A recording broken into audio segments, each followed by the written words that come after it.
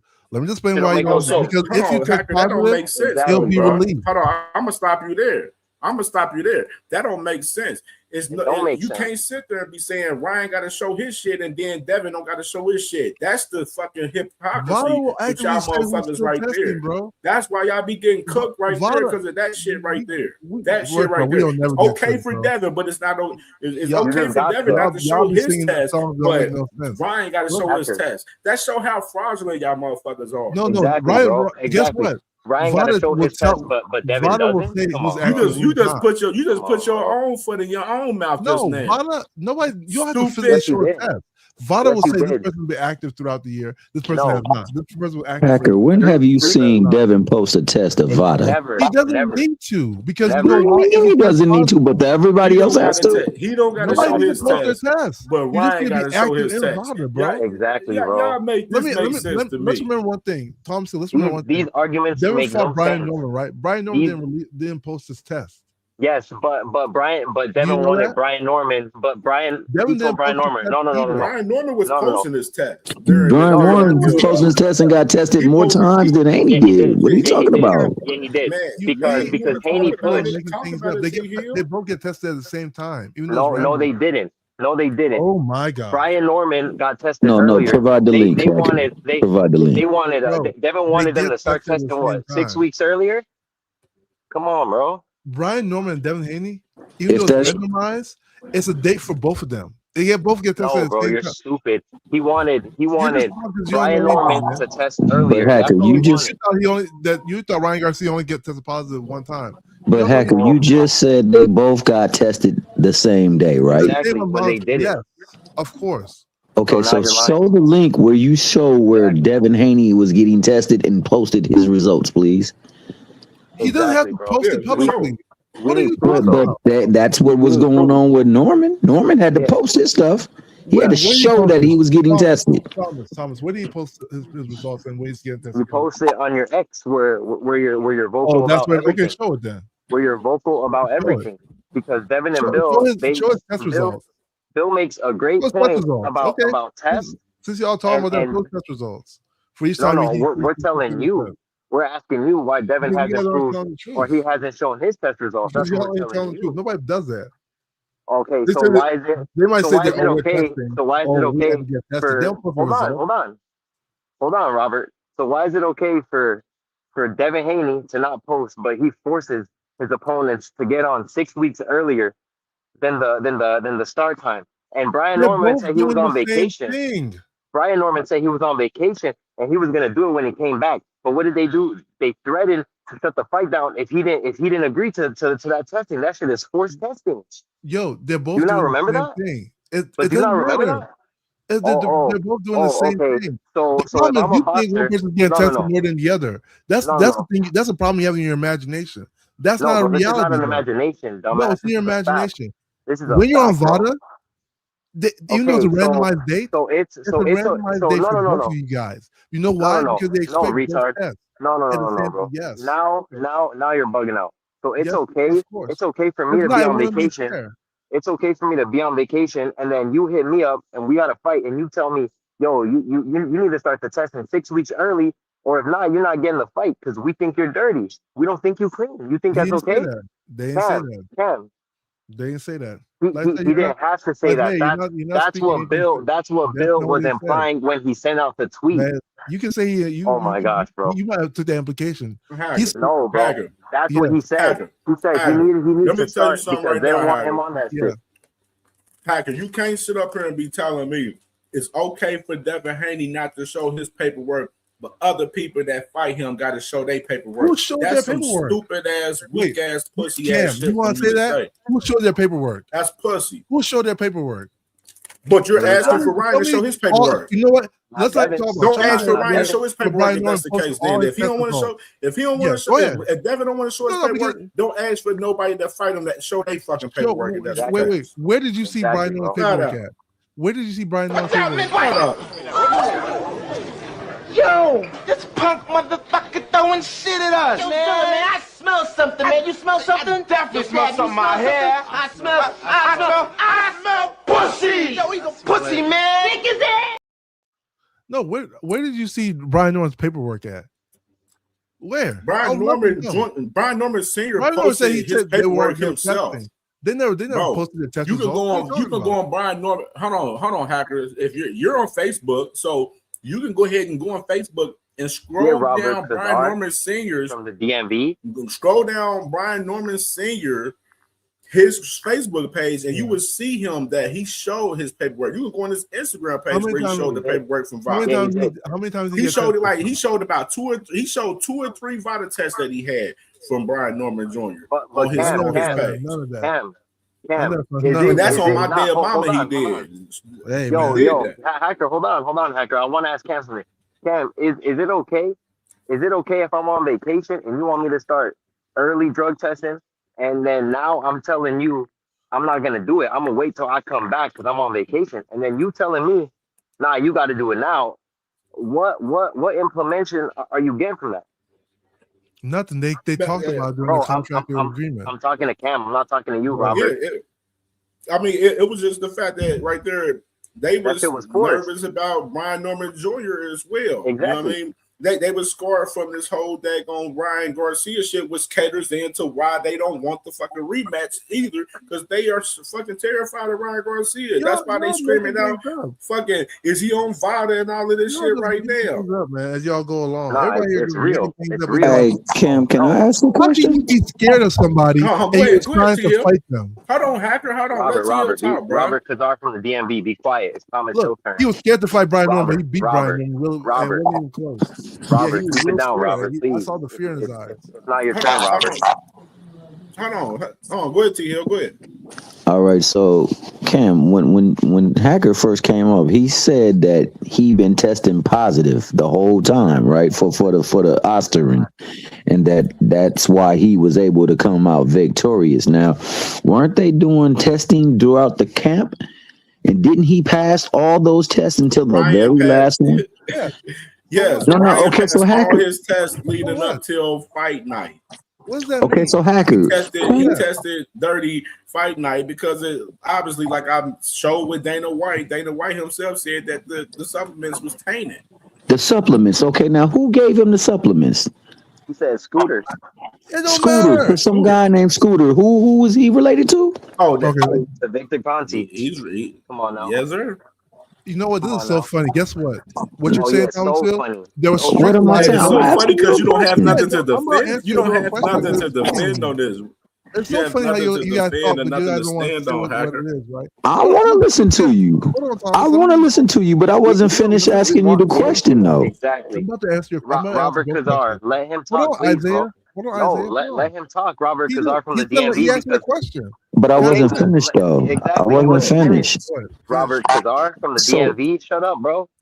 So if you're being tested the whole time and you don't pass, I mean, you don't pop dirty in any of those tests, but then you get assistance the night before and then the night of you test positive, how are you able to be doing it all the way? You were microdosing all the way up until that point, evaded, and then once you get the supplementation to try to make the weight, that's when you pop.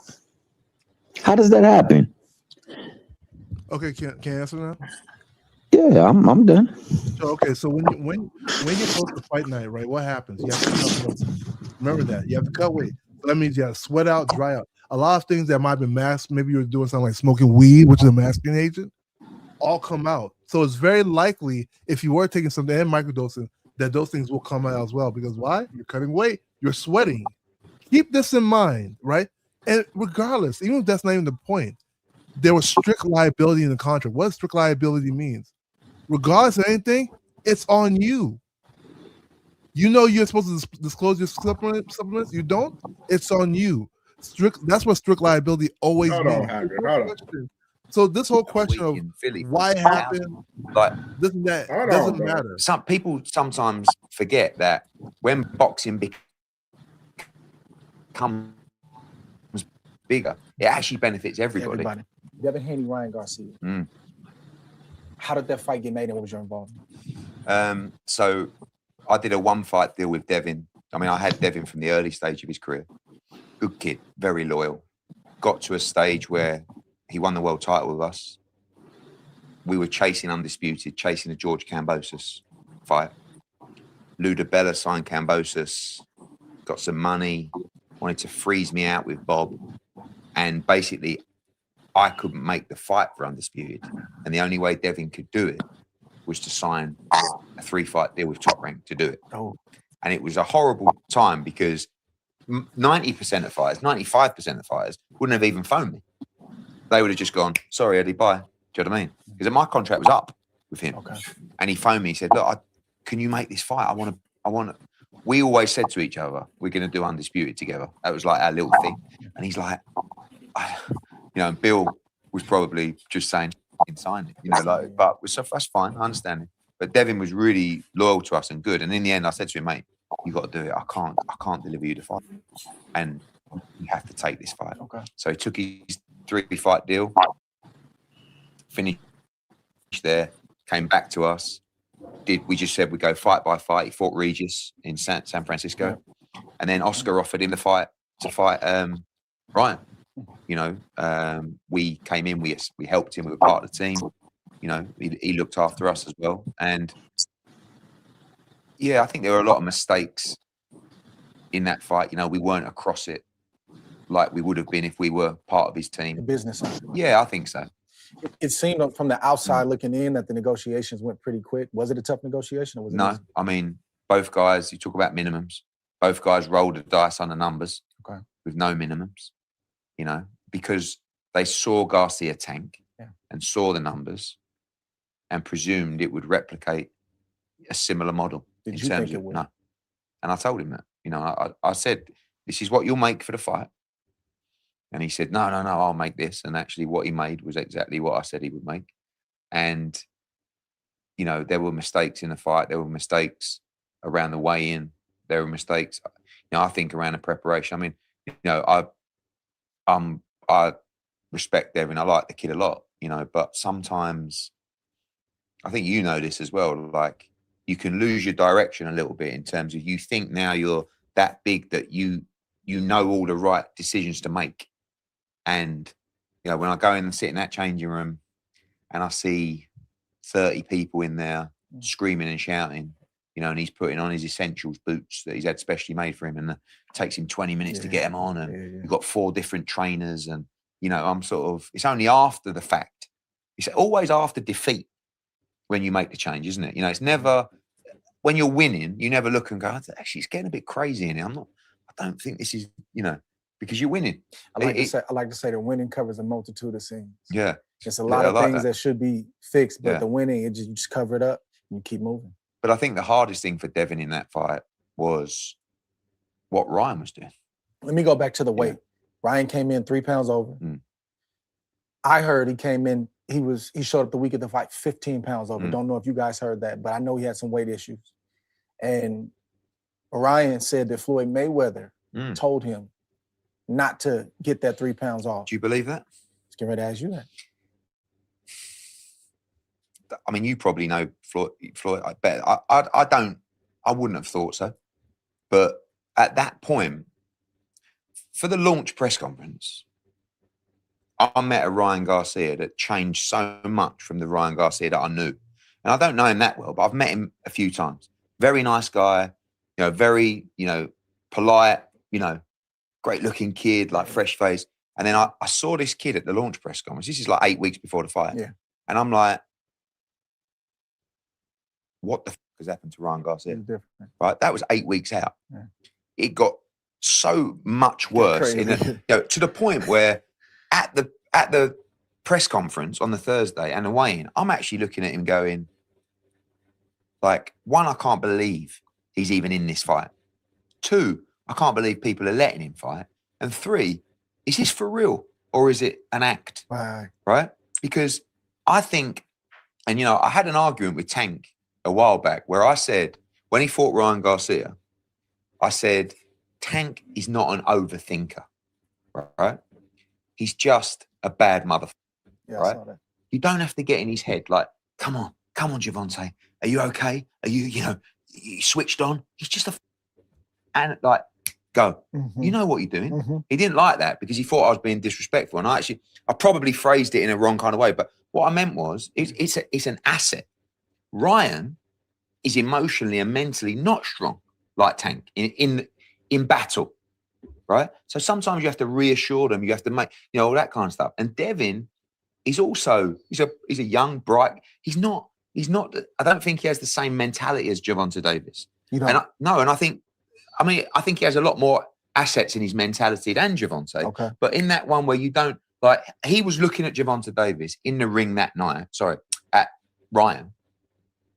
And I was in the ring with him. And I was looking at Devin and I was saying to him, hey, come on, look at the state of him. Like, Ryan weren't even in shape, really. I was going, wait, what do you mean? He was just like, I don't know what this guy's, Ryan's in the ring. This is pre-fight? This is in the ring. Pre-fight? Yeah. And Ryan's like this. Like, before they're announcing him. Like, honestly, you're looking at this kid going, what? Like, and Devin's like this. Like, thinking, I think he just did his head in. You want to file free? Hit it. Hold on. You know what I mean? And I'm saying to Devin, hey, let's switch on now, because I know he's thinking, like, is this guy for real? Don't forget, through that whole build-up, everyone's telling Devin, he ain't going to fight. I didn't think he'd make the fight. I didn't think he was going to make it either. You imagine training every day. I mean, Devin's a pro, good pro. Yeah. But still, you've got, like, is he even going to show up, this guy? Next thing, you're in the ring thinking, but I think Devin is the kind of guy, every fight is different. I think you're a smart fighter. AJ's like that. You need to be, and I just feel like that through Devin, the whole Was thing. that a strategy from Garcia? No, because afterwards he says it was. But look at what's happened since. Continued. He's imploded even worse. Yeah. There's nothing strategic about this. The guy's just, he's out there. When did you know we got a problem? About 30 seconds into the fight when he landed his first left hook. Did you see it? I mean, like, Ryan looked massive. And that's when I say the mistakes. The mistake for me when you come in 3.5 pounds over, that's when you have to protect your fighter. Not financial. Not bothered about another 400, 500,000, 800,000, whatever. I will never forget, because it was one of my best educations. When you fought Paul Smith in Oakland, we had Paul Smith. Paul Smith was kind of like at the back end of his career, right? Looking really, it was a payday, right? He just lost to Arthur Abraham. Some people thought he won the fight. You wanted to do your homecoming in Oakland. Paul's heart probably wasn't in it as much. He messed up the weight, right? They come into me an hour before the weigh-in. We've got a problem. What? Paul Smith's overweight. Right. How much is he overweight? 4 pounds. Yeah. I'm like, 4 pounds. We're in Oakland, right? I've got you, I've got Jay, I've got Rock Nation, you with it. I'm like, it's not what we need, right? I'm like, I said, how much can you get off? They went, he's been working at it. He's done. 4 pounds. Like, we go in, we let Rock Nation know. Like, I think they found out on the scale or whatever. Anyway, I'm up there. The next thing, and I'm young at the time. How many years ago was the Paul Smith fight? 10 years? 15, yeah? Like 2015, yeah? 9 years ago. Yeah. Next thing, I'm sitting with Jay in a room, right? Yeah. And he's telling me that this is all my idea, our tactic to beat you, right? I'm like, I said, Jay, I don't mean to be rude. I said, my guy can't win a round against Andre, even if he's 10 pounds heavier. No, I want this and I want that. And we want money and we want weight. You've got to reweigh tomorrow. You can't be more than this. And it was like everything that he asked for. Sounds was cool. about right. Yeah, but listen, that's cool. He's got your back, right? Yeah. Now, he had to weigh in the next morning, right, at a specific weight. That's the standard procedure. When they do a new deal, which I wasn't involved with Golden Boy, on the weight, the first thing you do is you make Ryan Garcia weigh in on Saturday morning, right? Because if you give him the ability to just rehydrate wherever he wants to get to, you got to keep him on his toes. That's your opportunity. Gervonta Davis did. Yeah, but he had a weight clause, but then he also had to reweigh pre-contract. Now all of a sudden, you're on. You hear him right there. What he said right there. and inferences right there where he's letting it be known that there was a lot of mistakes being made in this fight with them. And they knew Ryan Garcia, when they knew then they're going into that fight that he wasn't going to make weight when Ryan made the bet. You know what I'm saying? But you see a lot of the shit that he's talking about right here, in particular with this situation with Ryan Garcia and Devin into the fight right here, where they was being so naive about it. They was thinking this shit was going to be sweet, thinking they was going to do them bad like Tank did Ryan, and that shit wasn't the case. Let me continue. Well, Friday, the guys missed weight by 3.5 pounds. The fight's off, really. So these are the exceptions. Number one, we want money. Number two, you got to reweigh tomorrow. Sure. So you don't rehydrate. Sure. You make him sweat overnight. Sure. You make him panic overnight. Watch what he's eating. Watch what he's rehydrating. You know, all this kind of stuff. The no rehydration clause at that point, when he comes in heavy, is a schoolboy mistake. Did you tell him? Yes, and after the fact. But it was like they want to do things on their own. You know, okay, no problem. Like we weren't contractually involved in the fight. We had not, you know. But you have their ear. Yeah, and we told them. We said to the lawyer and everybody, you must make him. No, they don't want to. They're happy. Blah blah blah. I said, okay. Now going back to UV Paul Smith, I remember the next morning we had to weigh in, and he was trying to make weight on the morning of the fight. Now you were going to beat him if he was in the shape of his life, but the advantage that you had in that respect, which you didn't need, but anyway, I'll take it though. Yeah, of course, because it's his fault. Of course. And it's Ryan Garcia's fault. And you got to punish him for that. Not just with a few $100,000, with making sure that he doesn't have a physical advantage. Mm-hmm. I would also like to say, and I say this a lot to people about you, after that fight, you came up to me in the ring.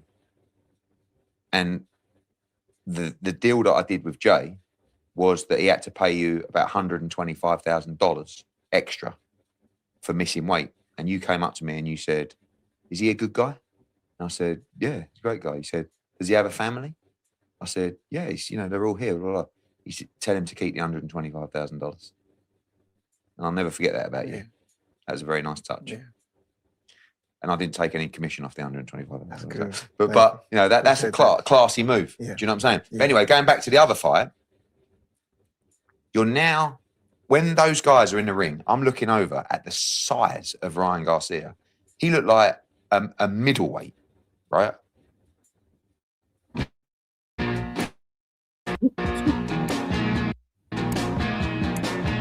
Eddie cooking.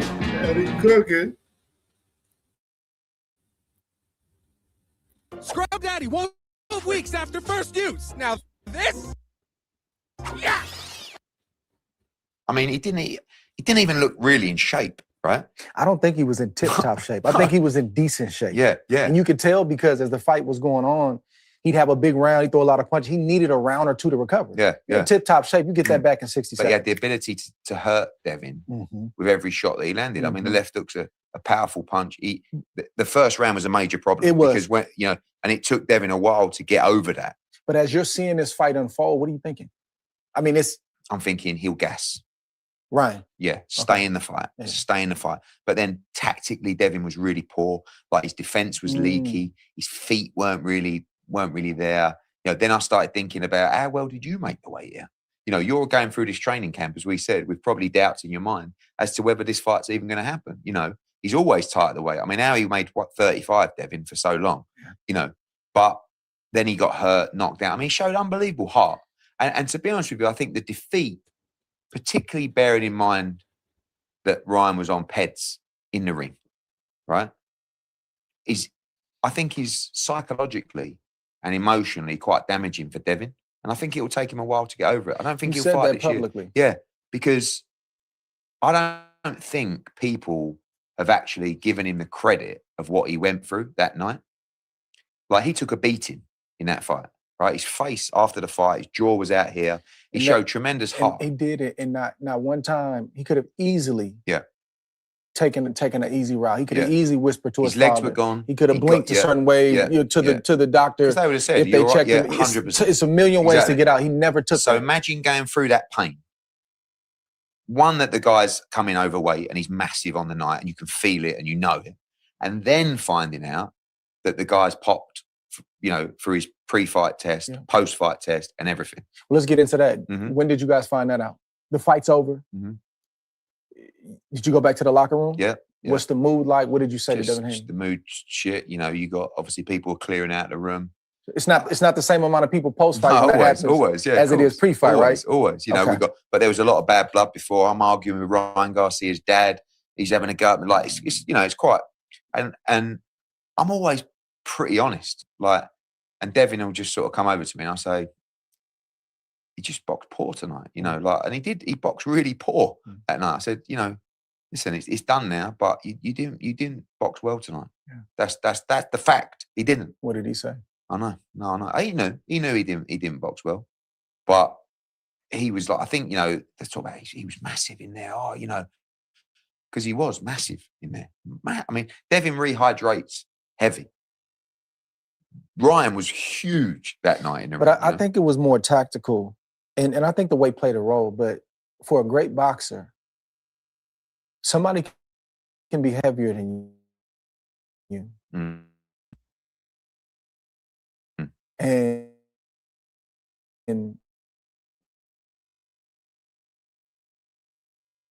that won't make the difference. Put this boxing on you, and all the alcohol, all the bad, all the bad habits, that's gonna come out of you.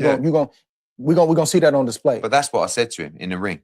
I said to him, "Look at him. This is before the bell. Look at him. Yeah. Look at the state of him." Haney's skillful enough where he could have overcame that. Yeah, in my opinion. Yeah, but he didn't. But I mean, he got I think- manhandled a little bit. Yeah.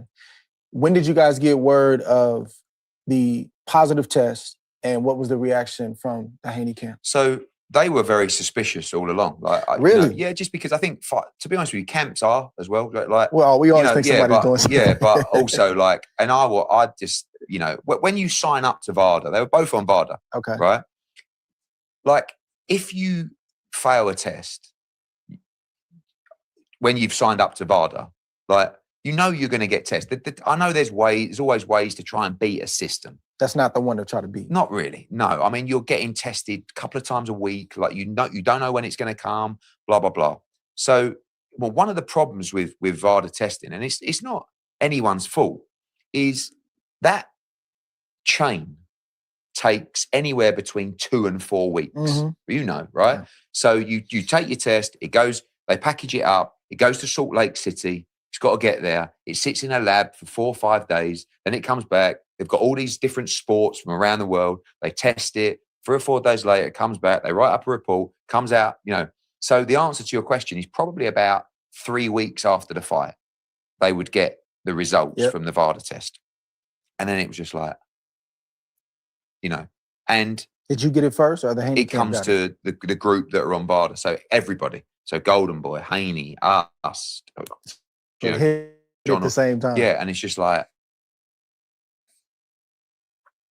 I mean, listen, I've had 50 positive drug tests in my promotional career for different fights. I know how it goes down, but this one was just like, and it was obviously then you do your research into what it is, the amounts. There's a lot of bullshit. Tested positive for 2 substances, right? Yeah. I believe that. Did the second one get confirmed? I don't think it did. No, I think it was just Ostarine in terms of what come back. So, that it was, and one of the horrible things is it was on. There's so much data. We'll be building models all night. No, I'm using Sasphier to build models and make The night before the fight, and it was on fight night. So categorically that it was in his system during the fight. Not they cycled out 12 weeks ago, and it was in him in the fight. If I'm honest, being through all these different 50 cases and like stuff like that, it would lead me to believe that it was in relation to the weight cut.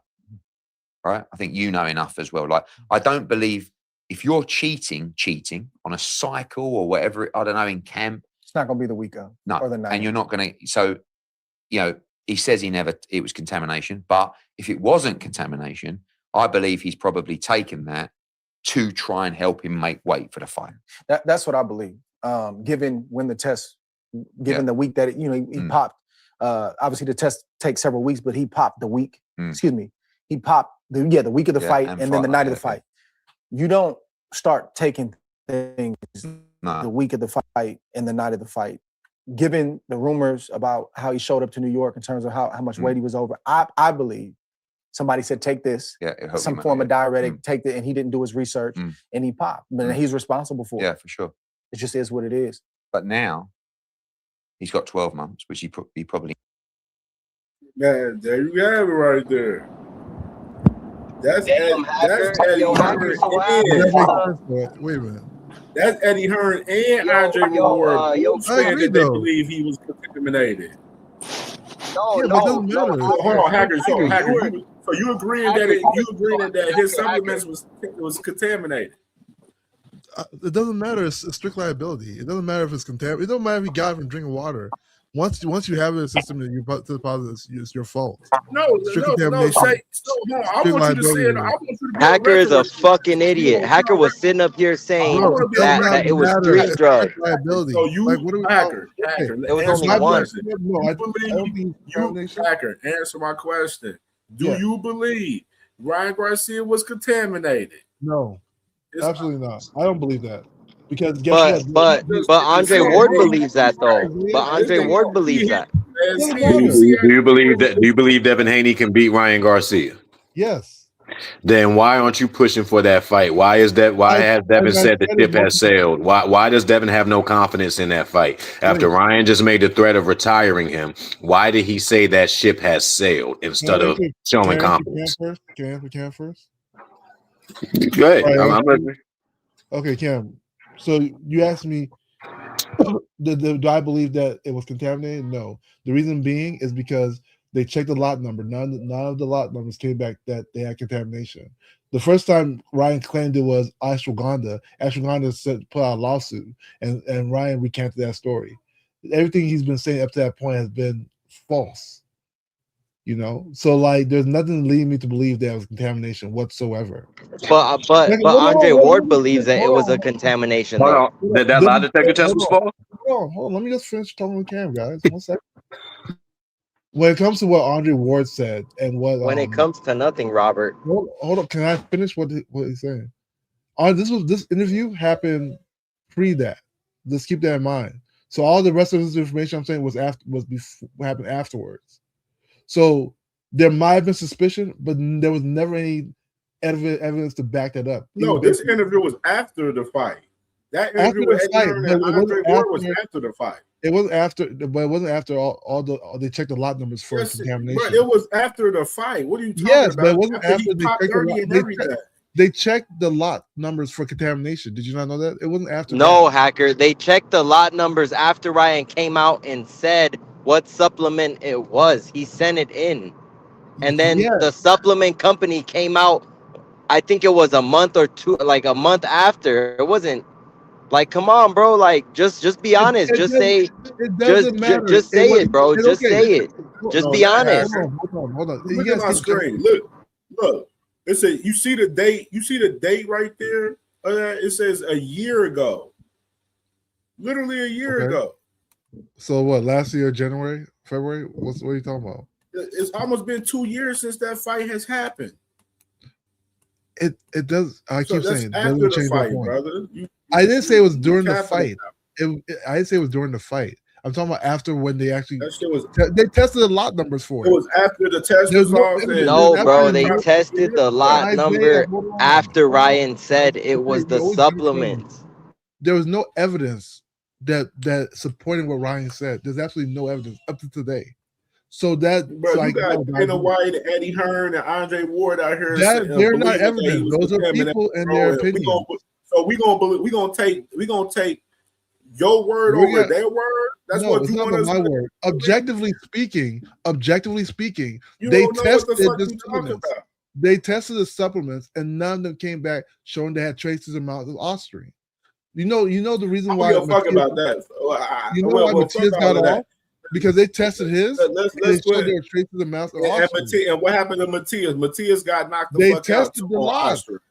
They he got knocked out on Austrian too. You know what I'm saying? But your boy is scared to test the shit out. Just because you lose taking a PD doesn't mean the PD is no longer talking about illegal. the ship and sail. We're gonna show you how pussy you guys are. If I take steroids and somebody beats me on steroids, doesn't mean it steroids makes should be no legal. sense. It makes no sense for a man to say this to you and you don't want to get your fucking. Look, you're one of the best finishers in boxing. Like, Yeah. I know you didn't finish Devin Haney, but you had him That ref drowned. saved him. I should have knocked him. I just didn't have the conditioning. I think it still bothers you, huh? Yes, because I should have knocked him out in that 11th, man. I was playing around too much, and I was like, ha ha, like, bro. Man. But next time, that next time, buddy, you won't have a next time. I'm finishing you. You will never box again if we fight again, and you know that. And I have vowed to that. If we fight again, you will never box again. I promise you that. But look, Oscar Duarte. He saw that threat and got so scared, Cam J. He saw that threat and got so damn scared. That man said, "Yo, hey, let's sell it. Let's sell this shit." That nigga started untying all the fucking anchors. It's so hilarious. This is insane. These guys don't want yacht. Let's get a Let's speedboat. blame on Devin. Let's say you want to blame things on Devin because, like I said, the fight was already going to happen. Like, you guys are just making things up. The fight was going to happen. We talking about right now, bro. You keep talking about the past shit. How bro. can Like, it be that's right the- now that's when that Ryan's about to pussy shit fight I be about talking about in with 1 you, week? bro. Hey, Hacker, you know what? The fight with Tank and Roach was going to happen. Remember? It was going to happen. But it didn't. But it still can happen, as can the fight between Ryan and Dev. Now, what Sin asked you is, how are you supporting somebody? Because if it would have been Tank saying some stuff like that after somebody called him out, y'all would have been on it. Tank pulled out for no reason. Don't do that. Tank pulled out of what? Tank pulled out that Roach contract for no reason. What are you talking about? It didn't happen. It was supposed to happen. It was supposed to be a fight that happened. For whatever reason, it didn't materialize. I told you that shit was bullshit for myself. I didn't like what Tank did for us. It was BS. You never criticized it. I told that. Don't even try that. Everybody know on my channel, I didn't even cover Jake Paul and Tank on my channel, so everybody know that. Right, Cam? Right, Cam? Did you cover also? Did you cover also I talked about it when it got announced, and that was the only show that we talked about that shit. Did you also cover any of the nonsense about the case that he went through? Hey, hold on. I don't No, because we're going to clear that up right now, Hacker, because that's what you're talking about. Yeah, that's the thing. That's the thing, though. We gotta understand with me, bro. Like, hold on, Hacker. Hold on. I want this to be known. Yeah. Tank is not boxing. Like, he got illegal shit going on right now. So we're talking about what's active in boxing. He's not active in boxing now. If I wanted to sit there and talk about shit like this, in particular with Tank, if I wanted, to do so, which I can do so, because I mean the thing is, his name is still always mentioned. You know what I'm saying? Motherfucking, you got Tank, you got Pitbull. They over here looking for a fucking Tank fight, which is Sean Gibbons, Pitbull's manager, his lawyer. He the one at recent time around the Roach build up into the press conference was saying that they wasn't waiting on a Tank fight, but now they talk about it's the perfect time for a Tank fight now. So and then he got his hit list. Hold on. You got Tank, you got Pitbull with his hit list, got Tank number 1 on his list with Ryan and Shakur on his hit list right here. You know what I'm saying? And I'm just saying in general, bro, Tank hasn't been much topic of a conversation over here on CamJNetwork. It probably has been on other channels, but it hasn't been over here. Now, we will put comparisons into Tank with certain situations and shit, of course, you know what I'm saying, because he is a part of boxing, of course, always. But at the same time, we're not sitting here talking about Tank with a Tank topic every day on our show. Tank hasn't been a topic of our show literally in the last I could say 2-3 months, damn near, to be honest. If you want to be real, that's how I know motherfuckers ain't really boxing fans or really be listening to what shit be going on and what I be doing over here 100%, because we cover the whole entire landscape from the low weight classes to the high weight classes and everything. And everybody's only intrigued when it's talked about with a handful of fighters. You know what I mean? And Tank is always in topic of discussion, always with you guys. Hacker, you always in the conversation, you'll use Tank as a talking point. You know what I'm saying? When we talking about Devin and Ryan, as far as the rematch, as far as Devin getting his lick back, I've been voiceful and already said that I want Tank to get his lick back. I said the two main fights that I want for Tank Davis is fucking Lamont Roach and Shakur Stevenson. He can fight those two fights and he can retire, and I'd be fine with whatever he do, win, lose, or draw. If he lost to both of them motherfuckers, I wouldn't care. You know what I'm saying? Those are two fights I want to see in general. I wouldn't care if Tank lost both. I want to see both fights in general. I don't care as a fan. Just as a fan, as boxing of the culture, you know what I'm saying, with Ryan Garcia and Devin Haney, we want to see this fight too as well. There's a lot of big built-up storyline, a lot of questions that need to be answered between both of these guys. We need to see this fight, just like the Virgil Ortiz and Boo Sennett fight. We need to see that fight as well. There's a lot of fights out here that we want to see. We need to see Tank and Shakur. There's a lot of fights I can sit here and name that we need to see out here. But this Devin and Ryan shit, the opportunity presents himself right now because Devin has no fucking fight right fucking now, and fucking he can fight the winner of this fight if he push for it. And if you fucking is a gangster about this shit, it says him and Sean Haney and all these motherfuckers running around here on some gangster shit, he should be wanting to get his leg back off of fucking a man right now that's vowing to retire him if he will fucking fight him right now. So Cam, let me just respond to you, right? Like, this is the thing, and I want, let me just have some time to respond, right? When I bring up the whole Tank situation, I'm drawing a parallel to how you cover one side of a situation and versus how you cover another. When the Tank situation, you might say, what is it? Hold on. Let me stop you there. Hold on. Let me stop. Hold on. Let me stop you there real quick. Bro. Hold on. Let me stop you there. Hold on, Hacker. Hold on. Let me stop you there.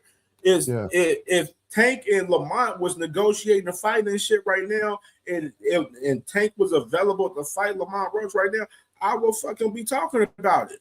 But that's not the fucking case right now.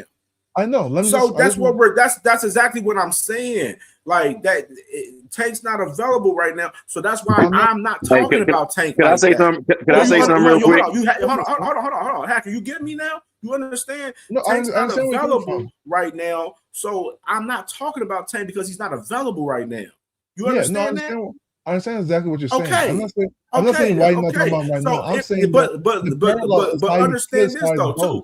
Hold on. Understand this too. If Tank's available, I would love for him to fight Lamont Roach. Yeah, I understand that point. Fucking fans that want him to fight, all these other fights and shit. I want him to fight the guys that I want to see him fight. I want to see him fight Lamont Roach and Shakur Stevenson. Flat the fuck out. I understand that point. Flat the fuck out. You can put that talking point with, you can use that on somebody else. You can't use that over here with me. Hey, CamJ, you know what the issue is? The real issue is that every time that one of they bitch ass fighters do some sucker shit that we already call them out on, and every time that they do something new that further discredits their reputation, there's always, what about when Tank did this? What about when Tank did that? These niggas already, Hacker in particular, gets smoked panel to panel, lie after lie, gets kicked off. You're the only person.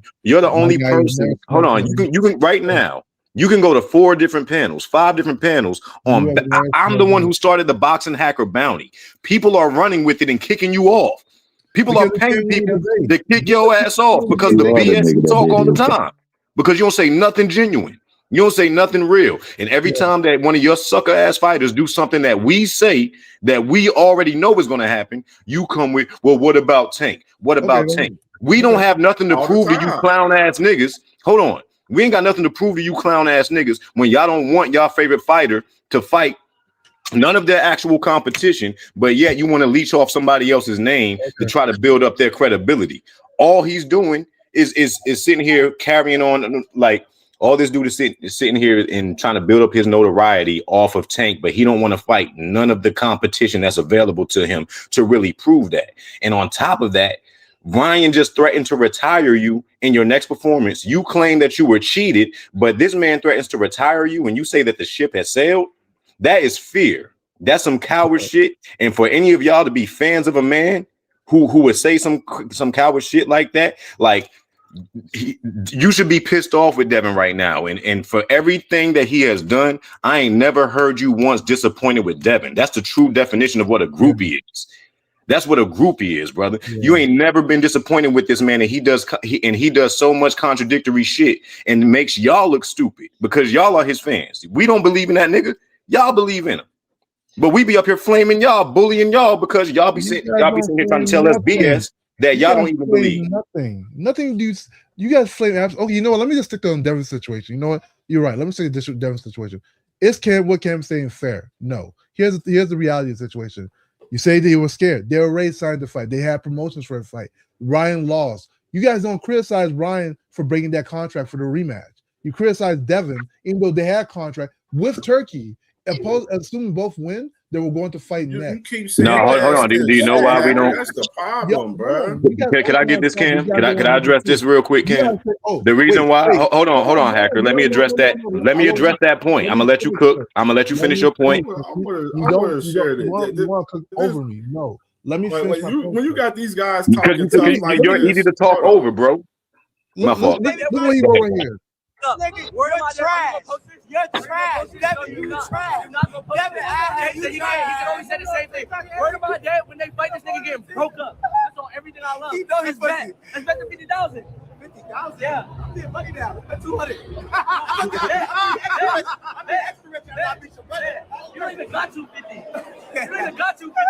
Stop playing like that, Rich. I just spent 200 today. Stop talking like that, Rich. No, you didn't. Okay? Let me see. So look, yo, what up, my boy? Yo, tell this nigga. Like, what's funny about what you wrote these type of individuals that we be dealing with right here, bro.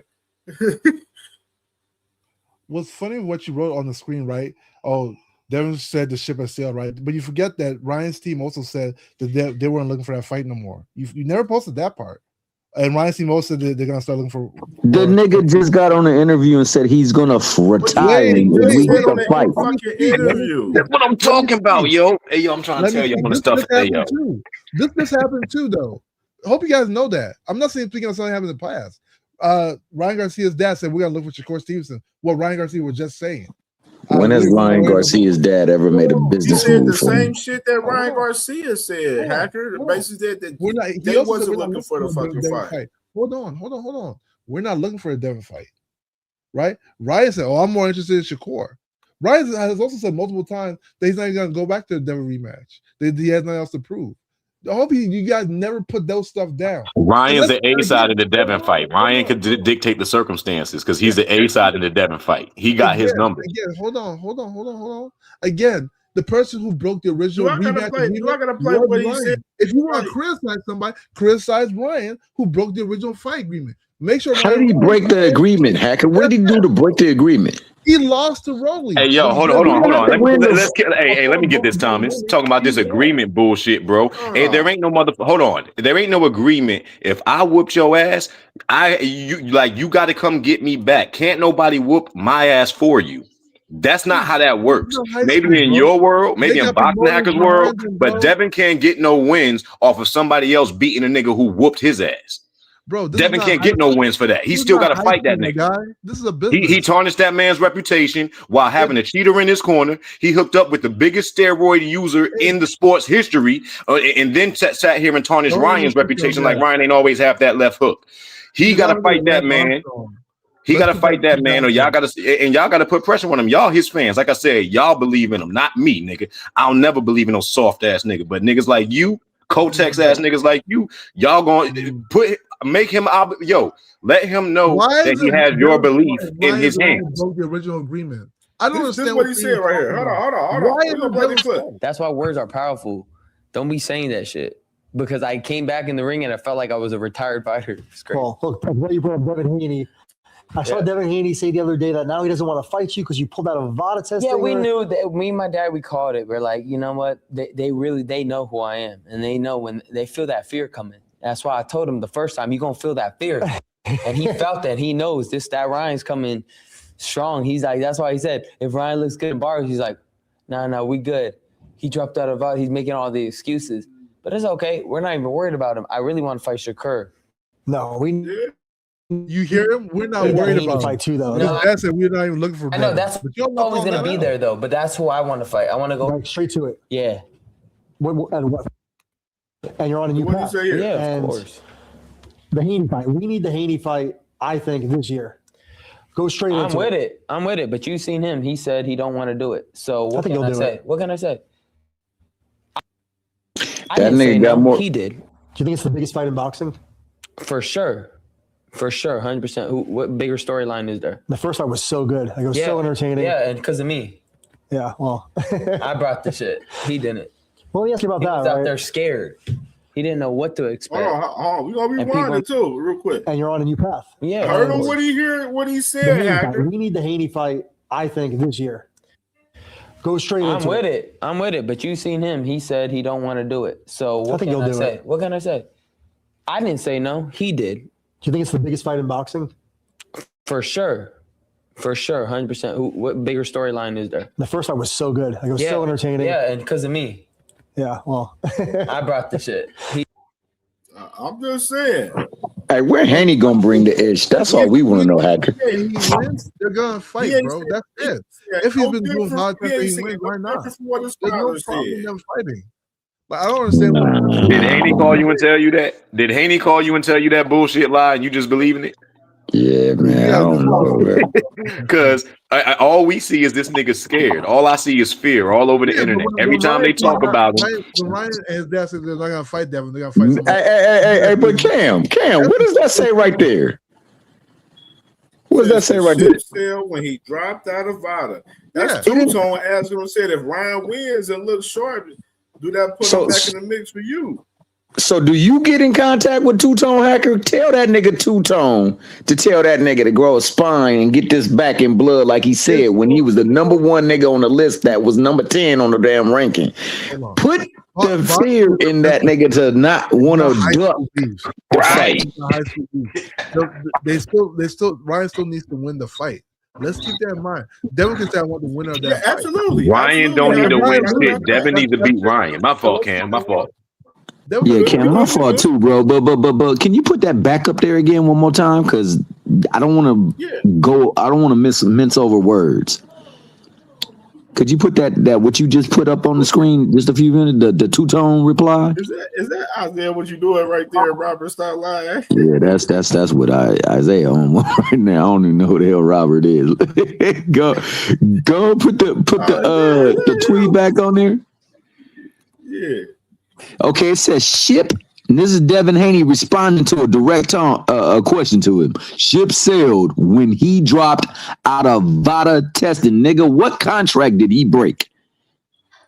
He ain't talking about no contract that he broke. He ain't talking about, hey, we can't. He said, oh, he just not testing, so we can't fight. Yeah, we can't fight them. Because like he's fighting Barrios. Exactly, because like Sin said, there ain't nobody coming back to get my get back for me. Unless you like sending niggas to go handle your business. Why can't he get in that ring and handle the business himself? Again. Could you guys hear me though? I'll say something. Yeah, we hear you, bro. You good. Oh, okay, cool. Yeah, this Isaiah. Yo, Robert, bro. I just had to listen to you live, bro, and this shit's getting out of hand, bro. So from now on, yeah, bro. I'm gonna just start calling you Robert from DMV, because now I understand why. now I understand where all the tank hate comes from, and just the lies, bro. Because I'm telling you, bro, like you really like dick ride Shakur, and then you want to dick ride Devin.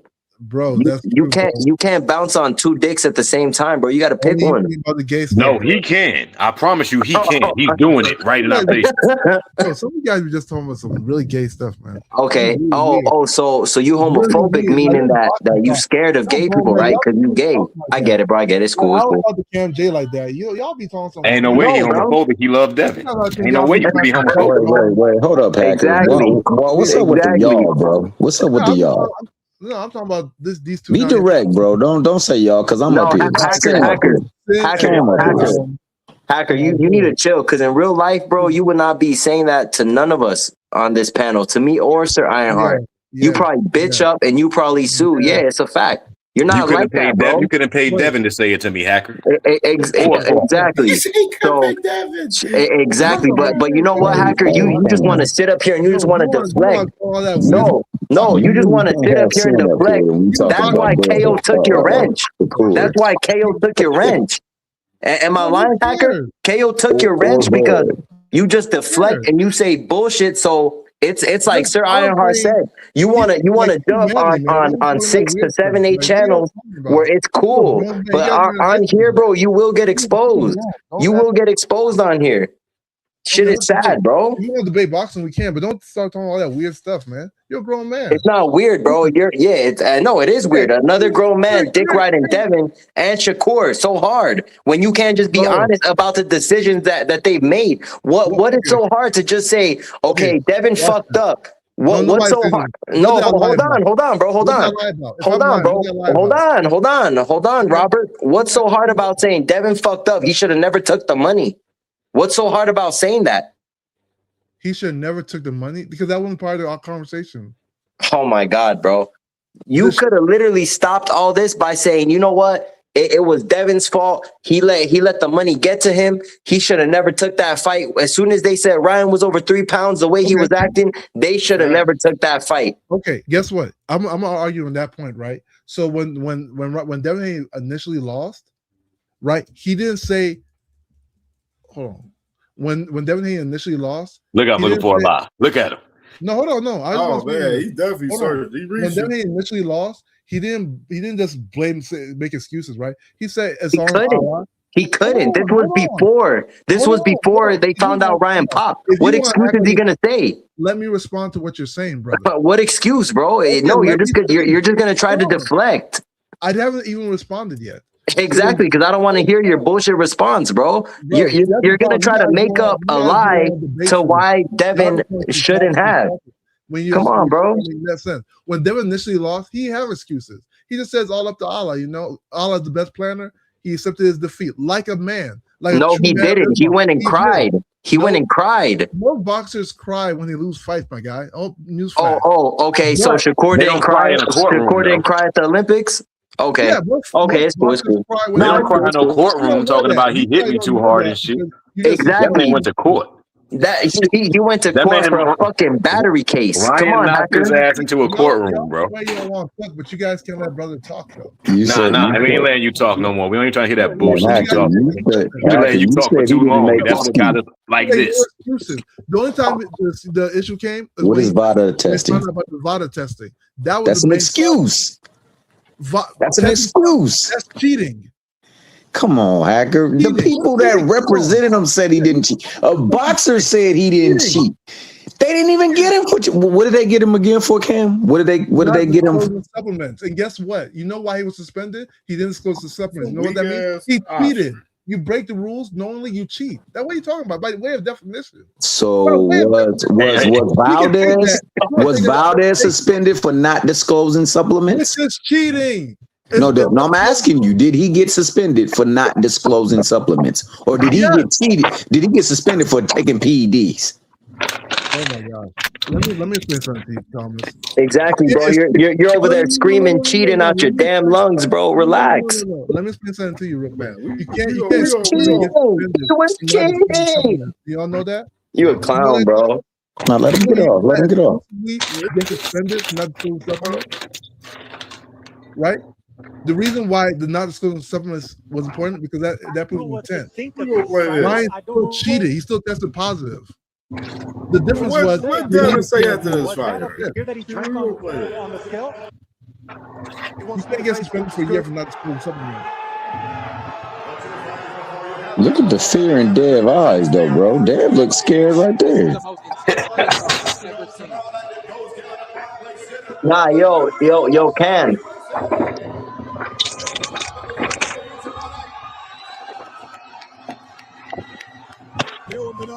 Had the Mexican flag. But look, one thing we do have is a fight on Saturday night. I think Ariel Helwani is going to try and get a word with Ryan.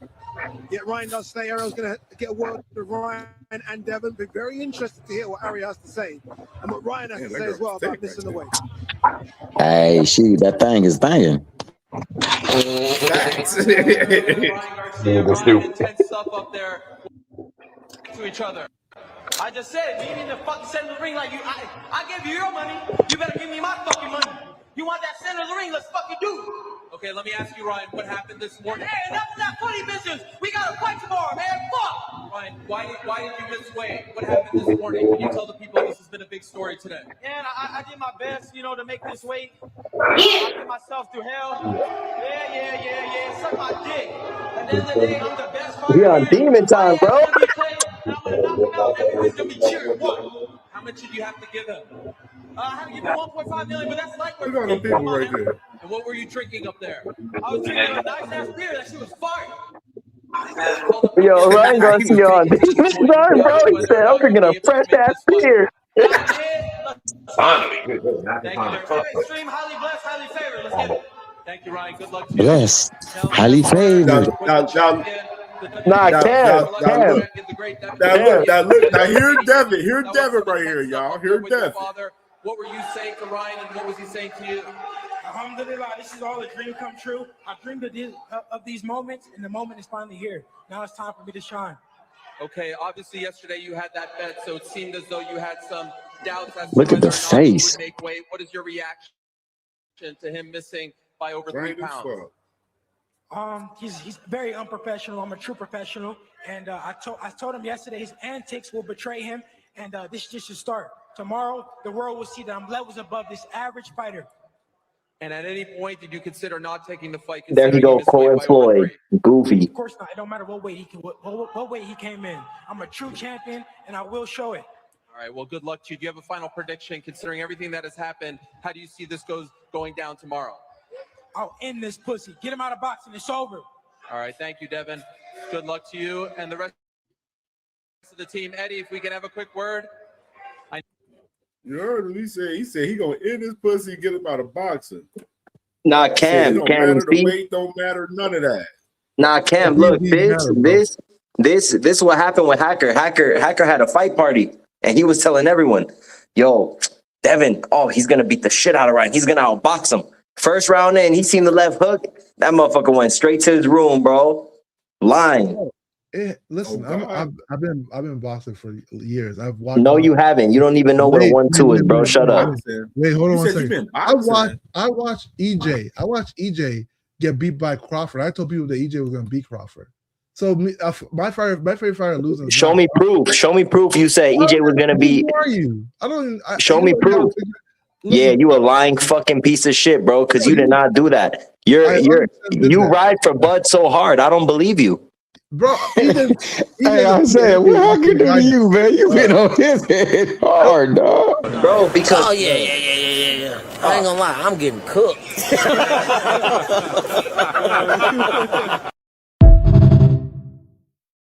Bro, it doesn't matter. Hacker, bro. I'm telling you, that's Hacker what just wants to lie. He wants to lie on everything. He says, bro, I don't believe that you picked EJ to beat Bud because exactly. You don't care because you didn't pick EJ to pick Bud, bro. You're trying to lie to justify. You're trying to lie, bro. Because in real life, you're really fat, bro, and I could hear it in your voice. And you're a liar. You're a liar, bro. Anyway, so yes, you're a liar. You didn't pick EJ to beat Bud. You probably said that Bud was gonna beat the shit out of EJ because you ride hard for Bud.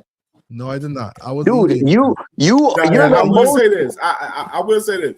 He was over there for 9 channel around that time. I remember. Okay, yeah, because that's where I remember him Earl from. Spence fan, but he turned on Earl though. He turned like a champ. Like all them cowards do. No, I never seen Nigga wins. Bama's want to pretend like they're him they're and Fire. Him and freaking Freaker Fire. Both of them niggas was Earl Spence fans, and they both turned on him after Bud beat him. EJ wasn't boxing anymore. How can we turn on him? Look, that's his excuse for justifying turning on him. That's literally his excuse for justifying turning on him. Everything after the fight. I heard you, Hacker, bro. I've been hearing you up until then. You've been bragging on Bud beating Earl. I don't just get angry at the fight for being my favorite fighter. You don't fuck with Bud like that, Hacker. You capping. No, you I don't fuck with respect Earl Bud. like that. Look, Bud Crawford won that fight fair and square. He gave Bud Crawford won that fight, and all of a sudden you turned into Active Squad's biggest lover. Let's keep it real. Let's be honest. Hey, yo, who is Active Squad? That's what I want to know. Who is Active Squad? I hear that a lot, man. Keyshawn, Ray Ford, Bud Crawford. Oh, the collective? Okay, Kitchen, bet. all them dudes they ain't never gonna fight each other. They're never Okay, gonna bet. fight I each know other. Hey, You know that. listen, why? all them niggas get together to duck somebody. Exactly. And shit's 8 niggas crazy. together to duck somebody. That's funny as hell. But look, Exactly. Hacker, this shit is facts. You want you and you know what's crazy? I've heard you on Flyer shit, and I don't even go up there because everybody except Flyer. get cooked. No, bro, because they're yes men. They're fucking yes men, retard. And I cook you on a debate 1-on-1. You ain't on shit. Boxing, bro. You yourself know you can't debate Who boxing. has got cooked on Flyer show, dog? You deflect and you Anytime lie they're so losing a much. debate, That shit they is just not play gonna win you a edits. debate. That's what the reality Flyer got 10-hour lives that average You at can troll 26 and viewers, insult people, 26 yeah. viewers You at peak can't debate at nobody their boxing. peak. Man, that's Exactly. a tank of my Clock. minds. Man. And Ironheart, who's one of the biggest ones in those 10-hour shits? Oh, It's Hacker, it's both of yeah. them. It's him, Hacker, and Rich. They going Exactly. Hacker, Exactly, bro. man. Hacker, Flyer, and Rich. That is their safe And zone Too when they Rich. get. And Too Hey, Rich. look. Too Rich be there Hey, too. yeah, Too Rich. Oh yeah, Too Rich is the fourth one. Hey, look, when they But get now that, y'all whenever Hacker comes with that go home Roger energy because he's full of it. Once he gets thrown out of a motherfucking 4, 5, 6 different panels, they all mob up at Frequent Flyers channel about 8 o'clock, and they talking that That's a shit. fact. And look, and look, they gonna talk shit till like 8 in the morning. Them niggas be damn drinking damn 5-hour energies and all sorts of shit. Niggas gonna break the sun. But if we Talking debate shit about you. boxing, You can't debate boxing because you don't know shit what you're talking about. You make shit up. You Hacker, you make shit up in your debate. Wait. You make shit Respectfully, up Hacker, I'm to try. gonna be real with you though, bro. You make shit up. Nigga, I've bro, listened to oh Sin my put God, together bro. arguments. You're not gonna beat him in a debate, bro. I'm sorry. Because you was gonna say you was cooking him, right? Nah, Thomas, this is the same fucker an hour ago telling me, hold on, bro, hold on. I'm about to expose you. This the same fucker making up shit saying, oh, Ryan Garcia positive for 3 drugs when Cam just played us the fucking video, and they said he got popped for 1. No, I never said 3. I say he failed 3 You drug said he tests. tested positive for 3 said on he 2 failed different 3 papers. tests. He failed 3 tests. Okay, failed is He only failed for Oxford. Only failed for. What are you talking about? He failed this 8. He oh failed my this God, 8. Hacker. Hold on, Hacker, you are so shit Let's at correct debating, it. bro. Correction. I just exposed you for what you Let's said. get this corrected. He He failed failed his 3 different A tests, and his bro. B sample. He failed 2 Those tests. are 2 different tests. Not 3. No, the B confirms the A. Come on, bro. You keep Be saying honest. 3 tests, and he failed 2. What Hacker's problem is, bro? Hacker is a fan of the men. He's a fan of the fighters. He's not a fan of the sport. Let me ask you something. You know. Facts. That's a pure fucking fact. Yeah. Like so, you know our slogan. You know our slogan is men. Ain't no man bigger than the program. So as soon as we see somebody, one of our favorite fighters, do something that don't represent what a warrior represents or what a boxer represents, we can address that and call it out because we don't have that level of fandom where they could do us no wrong. But Devin Haney, no matter how much pussy shit he does, it's never wrong to you. You just find something else that somebody else did that disappointed you, another fighter that you like more than Devin that disappointed you, and then you try to make us equally disappointed about that shit. Let's talk about your guy. That's the funny thing. The funny thing, what you're saying, I have criticized Devin in the past. Maybe not for what you guys argue about. But I have. But why are you not criticizing him right now for one way? Do you? Hey, I'm gonna ask you a real basic question. Do you feel that Devin is obligated to fight Ryan and whoop his ass for being cheated the first time? Yes or no? Unless Ryan wins his fight. Yes or no? That's Ryan has to win. What are you talking about? No. Why would he have to beat somebody else to beat a nigga who ass he already whipped? That's a no. Bro, he only gonna maintain that somebody else got to do it. He ain't gonna say that for Devin. Devin ain't got to do it. Ryan's most dominant performance is what? Ryan's most dominant performance is what? I already got you with this question last time. Then you try to lie and say another one. Huh? Well, it's not the African guy. That's his most dominant performance. What? Which one? It was when he fought the African guy. Devin Haney was a majority. Okay. So let me lay it out for you, Hacker, because you live in a different world. In the let's say as close to reality as possible, where you're a real man and you have a working brain. Any untrained fan would say, any untrained eye would look at all of Ryan's fights and say that the one where he got tested, the one where y'all accused him of being on steroids, that was easily his most dominant performance. Nobody got sat down more times in the ring that year. It was not. You know why? No, if you think he was on drugs, then clearly that was his most dominant performance. It's an easy proof. If you're going to the police station after he whoops your ass, that's because he dominated you, and you have no more confidence. So you had to call somebody else. Hold on. The African guy Ryan fought, Ryan won every single round. Every single round. Dude, he did not win one. No, he didn't. He didn't win the first round. He won every single round. He didn't win the first round. I believe he won that round too. I don't think you believe. It's what you believe. It's your opinion. He won every round. Hey, Cam, can you pick up the scorecard? Feel free.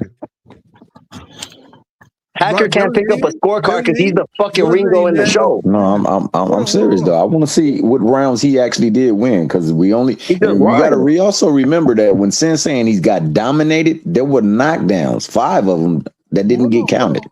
Hold on, but remember Thomas, you said most dominant performance. Devin Haney won every round he didn't get knocked down in. Hey, hold on. Let me frame it for you. I'm gonna let you go. Hacker, you know, on some real shit, Hacker, you just be pissing me off, but I don't be trying to disrespect you at all. I really be trying to let you talk and get your points off. Because all your points, hey, look, all your points be weak as fuck. With the African guy, he didn't get unanimous with Devin. Did the African guy press charges on him? Oh, I know what he's talking about. Did the African guy press charges on him? What's the guy do for anything? That's not. That means that Devin said he hit him harder. That means that he hit Devin harder. Did the African guy? See, that's the point. You guys debate, man. Fighting out of the blue corner, King Ryan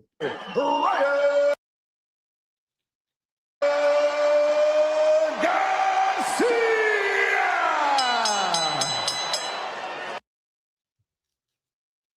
And across the ring, his opponent stands in the red corner, Devin Haney. Protect yourself at all times. Touch gloves. Good luck.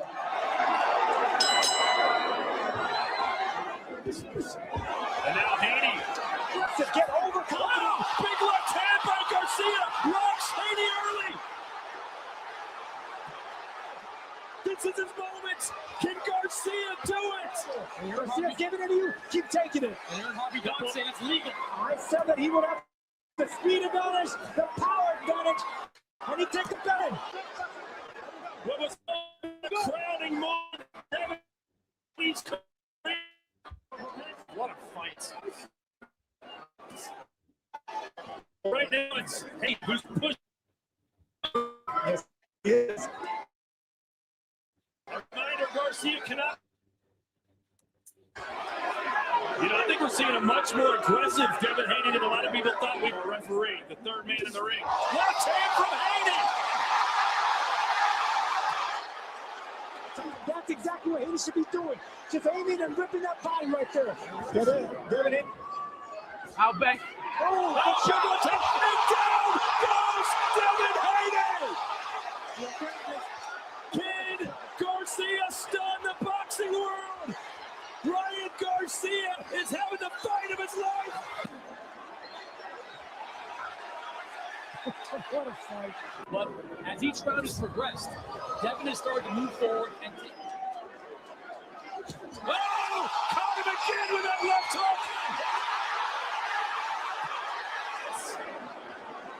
Now that Lennar shot though came at the end of the 10th round. Garcia and he's going to go down again. That round, the point deduction, multiple times Haney went down. Can Haney muster up the strength?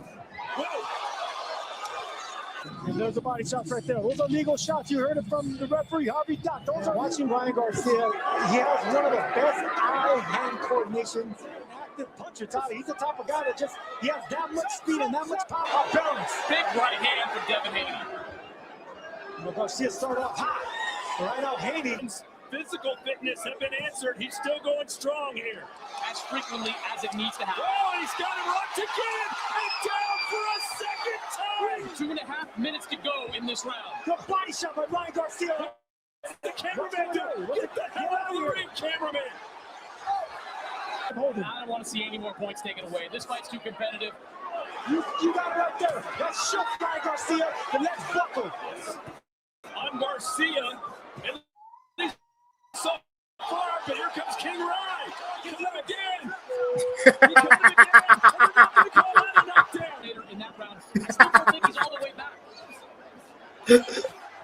Caught him with an uppercut on the inside. 10 seconds.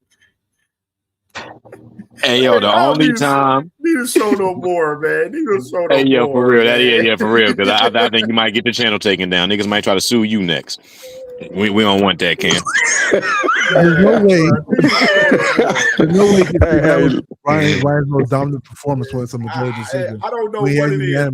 That was domination right there to me.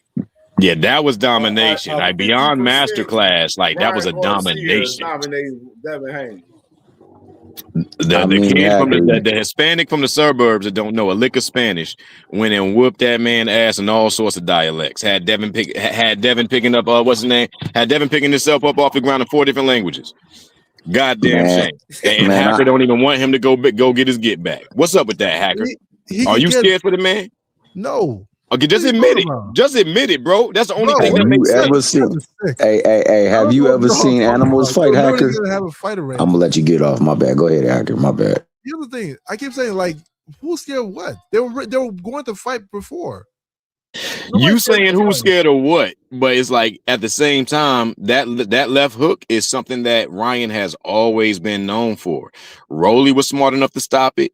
Tank was smart enough to stop it. For some reason, Hanos could not do nothing with it. In fact, it seemed like he was attracted to the shit. It seemed like the nigga really, you know what I'm saying, wanted that to happen over and over. And beyond that, I just find it funny for a nigga that y'all call Hanos, like Thanos was running around getting these Infinity Stones, right? Yeah. So, but when I hear y'all talk, y'all be talking about the Osterine. So if the Osterine was enough to stop Hanos, why did the nigga go around and get all them stones? If a nigga all he needed was a little bit of that juice. Like, what was my point being is that all it takes to beat Hanos? Just a speck of Osterine? That's all it takes? Hold on 1 second. Let's put, if you want to compare with Thanos, right, from Marvel, right? Remember one thing about Thanos. No, because I know Marvel too, brother. No, remember one thing about Thanos. If you ain't got an Infinity Stone, he don't care about you for real. He don't need to kill you, none of that. If you ain't got a stone, he don't need to do nothing with you. No matter, you can punch him, do whatever. He's going for the stones. All right, so my point is that. Hold on. All right, go ahead. The Infinity Stones are the titles. Guess what? Ryan currently doesn't have a title. So if we compare it to Thanos, he needs to worry about the guys with titles. If you want to be very, very, like, you know, keep it in parallel with Thanos and Hanos, right? So if Ryan gets a title and all things on the up and up, let them fight. I'm all for it. I'm all for it. I want y'all to know I believe Devin's gonna beat Ryan. I 100% believe Devin's gonna beat him the second time. You don't believe that? 100%. And I'll put if that was the case, then you'd be pushing for the fight aggressively and more aggressive than Devin. Like I said, you compare Thanos to Hanos, right? Ryan doesn't have a title. Let him have a title. If he had beat Rolly, we wouldn't be seeing Barrios versus Ryan. We'd be seeing Devin. No, how about if Devin called for the fight? We shouldn't be seeing no other fight. Like, let me this. Do you realize that this fight has? Do you realize that this fight has drawing power and marketability without belts? Because there's controversy behind it. Controversy sells, and the controversy is the fact that this man has tarnished Ryan's reputation and acted like that right hook came from Osterine. So, if that is the case, then you have an obligation to bring some truth to your allegations by refighting him. Know what I'm saying? Refighting him and showing us a different fucking result. But he's obligated to do that. Sin, here's what you're missing though, right? Okay, let's say what you're saying is true, right? And let's say Rolly already beat Ryan, and Devin said, okay, I don't care. Let me and Ryan fight. If Devin beats Ryan, you know what they're gonna say? Oh, Rolly being first. No, they're not. No, they're not. No, I'm saying nobody's relating the Rolly fight to Ryan, bro. We're gonna say we need a trilogy. We're gonna say we need a trilogy. That's what the fuck we're gonna say. Here, brother. Me and you are here, and me and you watched Devin Haney fight Brian Norman, and people were like, Brian Norman's gonna kill Haney. And me and you also watched And you know this to be true. That a lot of people turned and said Brian Norman was just some shit. So Bro, you know, I was one of the people that said Brian Norman was going to do him in, but I said that because I hated Devin. You know what I'm saying? So when Devin did actually whoop his ass, you know what I'm saying? Look, when Devin did actually whoop his ass and he did make it like, undeniable, like it wasn't a close fight or nothing competitive. You know what I'm saying? I gave Devin his respect for that. You know what I'm saying? Like, yo, No, Sin. When you said that, didn't I ask you? I said, you really think this nigga gonna be Devin? Yeah. And what did I say? I said, nigga, if Beetlejuice was fighting Devin Haney, I'm going for exactly Beetlejuice, what nigga. you said. I just wanted to put that point out there for Hacker. Hacker said I was over there picking Brian Norman. I never picked that nigga. But let me say this though, Hacker, before you go on your spiel. I promise I'll be quick. Have you ever seen animals do battle? Animals do battle? Yeah, like when they're fighting, whether it's for feeding, whether it's for breeding, whatever it is, you've seen two apex males go at each other, battling for a female or battling for food. Yeah. Okay, in the battle, when the one is getting their ass whooped, I'm going to say that for point of reference. Have you ever noticed that some of them start to excremate? No. That means they take a dump. No, I never noticed that. Usually animals, when they are getting, or if they're fearing for their life and they're immersed in battle, they let loose. Okay. And unfortunately in that fight, man, your boy, he let loose. That lets you know he was in something that was giving him mad trust. I don't know about that. Thomas, all I'm saying, bro, is look, you're one of the best finishers in boxing. Like, I know you didn't finish Devin Haney, but you had him drowned. Ref saved him. I should have knocked him. I just didn't have the conditioning. I think it still bothers you, huh? Yes, because I should have knocked him out in that 11th, man. I was playing around too much, and I was like, like, bro.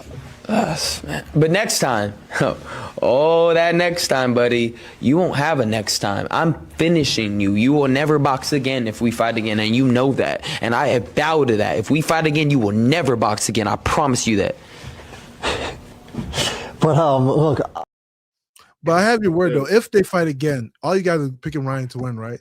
I have. Oh hell yeah, I've always picked Ryan against Devin. Okay. And it's only strictly because I believe he's a better boxer, but I believe his fundamental flaws cater to his wheelhouse. Where Ryan is super strong at, that's where he is weak at. And I think that's why that's a bad problem for him. And it ain't no headgear, and it ain't no big ass gloves to save him in an amateur fight. This is actual blood on bone. I think that's why he loses now. He did do a great job in that fight, man. I'm going to give him his dap. In that fight, he did not quit. In that fight, he picked himself back up and he continued to fight on, even when he was getting smashed on. But he did win majority of the rounds. He did not get knocked down in, but he got knocked down more times than they awarded it to. And that's what I'm saying. You can't sin when you say that was his most dominant performance. No, the most dominant performance where he won all the rounds. Can't say the round was majority. What Sin said is spot on, bro. My extension of belt the ass is that, bro. He was putting belt the ass to Devin Haney, bro. You can't even think otherwise than that, man. Yeah, you know I'm a stand. Let me add to that point, Hacker. My fault, Cam. Go ahead. Go ahead, Cam. I just want to add to that point. That's it. Go ahead, Sam. Go ahead. Do your thing. Yeah. So that Hacker further knows where I'm coming from. Like, Devin Haney is a better boxer than Ryan. Plain and simple. Like, it's something that, this is the first time Sin, this is a CamJ exclusive. First time Sin said something nice about Devin Haney.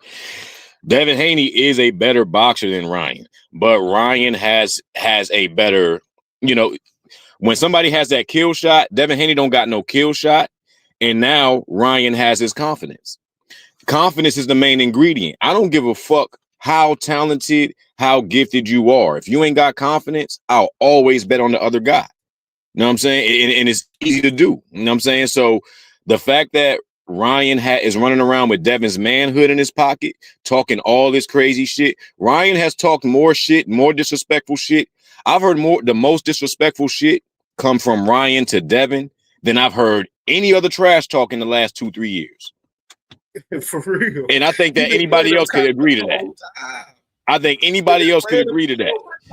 Yeah. So for him to talk how he's talking about that man, and that man don't feel nothing in his manhood, he don't feel nothing in his heart that says, nah, fuck this. I'm gonna beat this nigga ass in or out the ring. I need that fight. I need this before Rolly. I need this before Barrios, whatever the case may be. The fact that attitude ain't in Devin, that shows me that you can't put the plight of the boxer on this type of man. He's too weak. Boxing is a lick to him. Boxing is you know, the Bill Haney is a hustler, and he's pimping his son in the sport. And once his son finds out that he ain't as good of a hoe as Bill portrayed him to be, that's when you have a meltdown and you end up in the courtrooms and you end up suing the promoters and suing everybody else. And now you're in this spot where you can't even find a fucking fight because you ruin all your relationships behind building up your ego with a false sense of confidence behind beating up people smaller than you all your fucking life. This is what's happening. Hey, I hear you. I understand your dilemma, right? But here's the thing, though. I'm cool with the fight happening. People act like I don't want the fight. No, let it happen. As long as Ryan has a title and Ryan is not, you know, it's on the up and up. It has to be fair. It don't need to be no title. The title, he's better than Devin Haney. That's the title. Just to say this, if Ryan wins next week, that's the fight that hackers should be pushing on the platforms for. Cam. If someone knocks me and my mama out, I want my get back. I don't give a fuck about none of that. That's the fight he should be pushing for on the platforms. And look, this is the thing, Cam. This the thing, Cam. I'm gonna be quick. What Devin, I mean, what Hacker's doing, you know what I'm saying, by saying it needs to be a belt, he's creating a scape. Look, don't get it twisted. Don't get it twisted. But look, what he's saying, he can't lose because the rematch don't look good if they exactly in that case. But bro, never mind it looking good. It's about what needs to happen for that man as a man. I'm not going to sit here and let nobody tell me that this is the best guy at any weight class, and this man ran from somebody who whooped his ass, dropped him 5 times, took the lie detector test, challenged your cheating ass corner, challenged all y'all niggas, made y'all look crazy, and all y'all had for him was to call him a cheater and sabotage his reputation. But we seen 2 other fighters who you claim you're better than handle this man, and you couldn't handle him at all. So we're not going to alleviate you the scapegoat. We're not going to give you that scapegoat to say that you don't have to fight him because Mario Barrios beat him. Now Devin don't got to fight him. Ryan still beat Devin. And he beat him worse than a lot of ass whoopings that we've seen all year. How many more fights are we going to see where a nigga gets knocked down 5 times? How many more fights we going to see like that? So here's him and his mama. Keep it real, Sin. Say his mom was in the crowd and she felt them punches too. Devin got to get his get back. Devin got to get his get back. Bro, I would go straight to the crib. I would go straight to the crib. Like, nah, yo, I need to get that shit back because, bro, that shit's so embarrassing. How you gonna let someone do that to you and then jump on ESPN and say I will never give him that fight, knowing that the whole internet is making fun of you, and then you got video surfacing of your mom saying because of Ryan's punches. Your own mother was shocked, bro. That shit is hurtful. So for Devin, bro, he looked fat in that interview. Let's keep it real. He was probably depressed. He was probably depressed as fuck, and I would be too because that ass whooping. He like he's about 200 pounds. That shit, bro, he was huge. But nah, Cam, you know what's crazy? Look, bro, and I like Devin inside the ring, not outside the ring. And oh my god, bro, I bet $150 to my cousin, bro, that he was gonna outbox Ryan. Cause who's the better boxer? You know what I mean? And then when I saw that shit, I was like, damn, bro, I just lost all my money, bro. I should have never bet against Ryan. Just because it was so unexpected. But Sin is right. Hacker, you gotta, after the Barrios fight, you gotta push.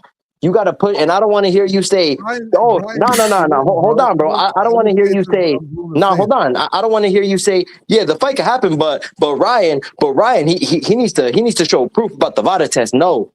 But also on that.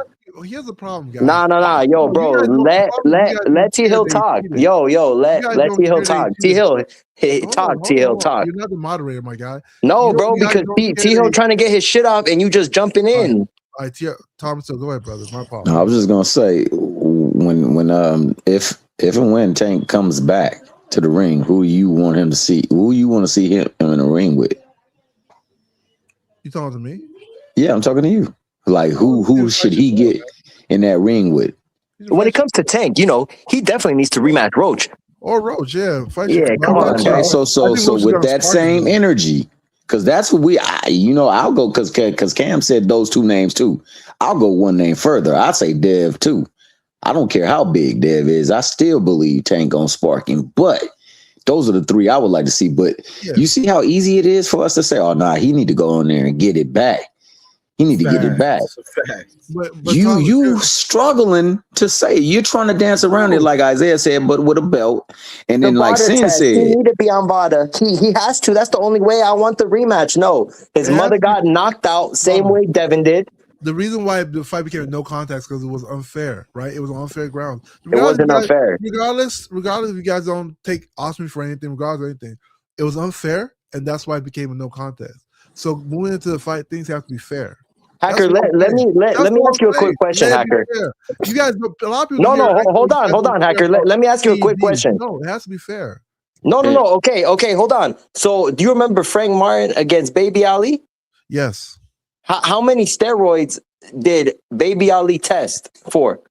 I don't know. Probably, I thought it was only one. I think it was more than one. And what was the outcome of that fight? Frank Martin won. Okay, so what about Matias, who actually tested hot for what? But he went under the threshold. No. Hold on. What did Matias get tested for? Osprey, but he was under the threshold. And what happened in the 5th round? He lost, but he was under the threshold. Exactly. So your argument about this clean shit, this, that, and the third. Let's just be honest and say, you know what? They've been to the amateurs. They both got 3-3. Ryan probably does have his number. Like, why can't you just be honest and be like, yo, maybe why don't you just say, like, look, I want to see the fight, but I'm scared that Devin might lose or he might get cheated. Why don't you just say that instead of making up all these things and to what it's really not? Okay, let me speak on all that, right? So when it comes to Matias, when you compare Matias to Ryan, right? Matias was under the illegal limit, right? He was under. That's why he did that. And plus, no, bro, Matias got a body on his record. Matias got a real body on his record. I know that, but we're talking about when he tested positive for Austrian, bro. 1 second. So when he tested positive, he was under the limit, right? And also they found a lot where the substance was actually contaminated. That's why the fight was able to go on. None of that. Ryan Garcia was 60 times over.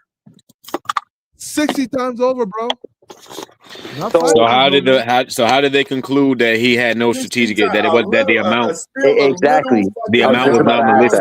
Bro, I'm not come on, bro. Like that shit. I'm not arguing all. Bro, Matias got an actual body. Who goes to say that he's been on that shit? Bro, that wasn't. That's speculation. I'm telling you what happened. It's not speculation. He It's has not. a body. Yes, he killed somebody. Yeah, we know that. Yes, he killed somebody. So what goes to say that he was on that shit then? But guess what, Matias? And he just got knocked out by Dalton Smith. Out here right now. Exactly. We got motherfuckers complaining about the 60 times over the and threshold. crying about Right? You guys are arguing. And people get cooked with Oscar and they this stuff like that. Objectively speaking, Matias continuing to fight made sense. There was proof that it was contaminated supplements, and it was also he was under the legal limit. Oh, so now there's a legal limit now. It's okay. It's okay just because Matias got caught under the legal limit. Okay, Hacker. Okay. Guess what? He put his foot in his mouth right there. Even if that's the case, it doesn't just because you beat somebody on steroids. I just don't understand you, Hacker. How are you gonna sit here and justify that Matias was under the legal limit, but when it comes to Ryan, fuck that guy. He's a straight cheater. He was 60 times why can't you keep that same energy for Matias, bro? That just goes to show how much. No, that just goes to show how much that shit really hurt you. I get it. Devin is your favorite fighter. Are you ignoring what Hey, look, Hacker told me in the same breath. He told me, and literally in the same breath, like within 5 minutes of each other. You said I'm choppy? No. Can you hear me? You was choppy a second ago, but you good now. The Hacker told me literally in the same breath, same episode. You would think I was lying. 5 minutes apart from each other. He told me that you need to give people people change, and you need to give Victor Conti a second chance. And then in the same breath said, once a cheater, always a cheater, referring to Ryan. Yo, Referring to Ryan Garcia. That is wild. I was there tell me that I'm day. lying, Hacker. I Tell me I'm remember lying, you. I Hacker. was there. Hacker, I never said how? once a cheater, always a cheater, bro. Hacker, come on, bro. Look, oh my God, bro. You're now trying to You switch guys the are narrative. out with somebody else. No, bro, you're now trying to switch the narrative that it's okay for Matias to test positive for Osterine because it was the legal limit. But only because Ryan tested 60 times is what you're saying, correct? Okay. Let me. So hold on though. After hearing what Ironheart just said, a cheater is always a cheater, right? So why switch up now? Because it's your favorite fighter. I didn't say what he said, right? Bro, Anyway, just be honest and say you were upset. Nah, just say you were upset that Devin and his mama got knocked out and you saw that shit on camera. Just say that. Are you finished? Can I talk now? Just say that, bro, because Sir Ironheart just exposed you. A cheater's always a cheater, right? I'm gonna put this in perspective. Damn, bro. Hold on. I'm gonna put this in perspective for you. Alcohol. If you drink alcohol, if I drink a beer, if I drink wine, it's not considered illegal, right?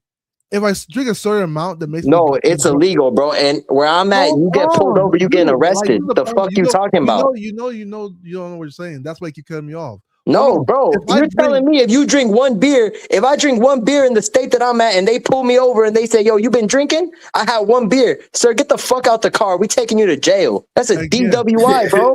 Fuck you talking about? Again. You talking about one beer is okay. Let me salute my brother. Hold on, y'all. Let me salute my boy FaZe, man. What's poppin', man? I've been seeing you around the net, man. What's good with you, brother? Oh, man, you know, I'll be on the internet, man. You know, I'm an internet. Facts, I'm the nigga on the internet. Yeah. facts, man. Man, what you think about Ryan vowing to retire Devin Haney and Devin saying that the rematch has sailed? I just think Ryan Garcia and Devin got a lot of history together. And I think I think it's smart for Devin to move on because, something tells me that, Ryan Garcia know what he's doing with Devin. And something tells me that, Ryan Garcia is the style mismatch for Devin. And it's a lot of risk right there. If he goes out there and the same things happen, they might shun Devin, So yeah, he should move on to, something else. Yeah. Let me ask you this, brother. So if he is moving on, he should not he should not be saying anything about Ryan after this. Like there should be no cheater talk. There should be no there should be no slander of any form because he don't want to get his face back. Can you agree to that? Yeah, he needs to mind his business. Straight, plain and simple. The Hacker, can you agree to that? Watch this. What, do I have to agree to something? Why I gotta agree to what he said? I know, I'm asking you. Do you agree? You see what happened? You see where the bullshit, you see how the conversation just derailed? Once you ask a nigga to be honest, the conversation just goes left. Why do I have to agree with what FaZe But you see, Hacker can't be honest, bro. He can't be honest because we're talking about his favorite. We're talking about his favorite fighter. So when it comes to his favorite fighter, Osterine is a drug and it's cheating. But when it comes to someone that he doesn't care about, aka Matias, he was under the legal limit.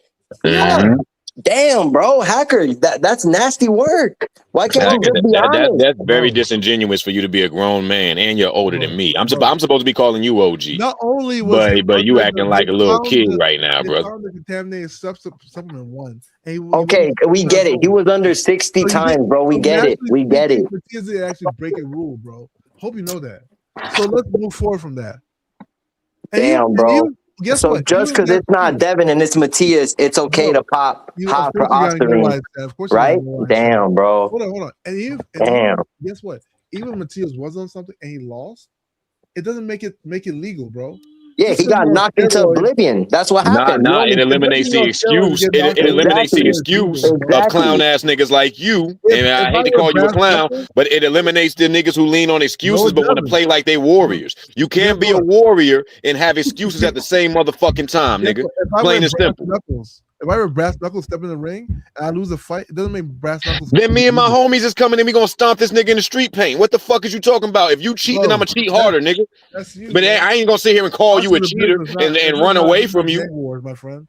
Boxing is a business, not gang wars. You know what I'm saying, nigga, bro? Yeah, it's a very dirty fucking business too. You know what I'm saying, like, nigga, if you're the clean fighter, it's not gang wars, man. People always act like boxing is gang wars or something. You said it's a dirty fucking business. Let me explain something to you. Let me explain something to you, Hacker. This is probably gonna go over your head because I know your intelligence level is, you know, whatever. Don't but challenge my intelligence level, my brother. look, hey, look, you don't like the do truth, that too, man. Don't do that. Hey, say what?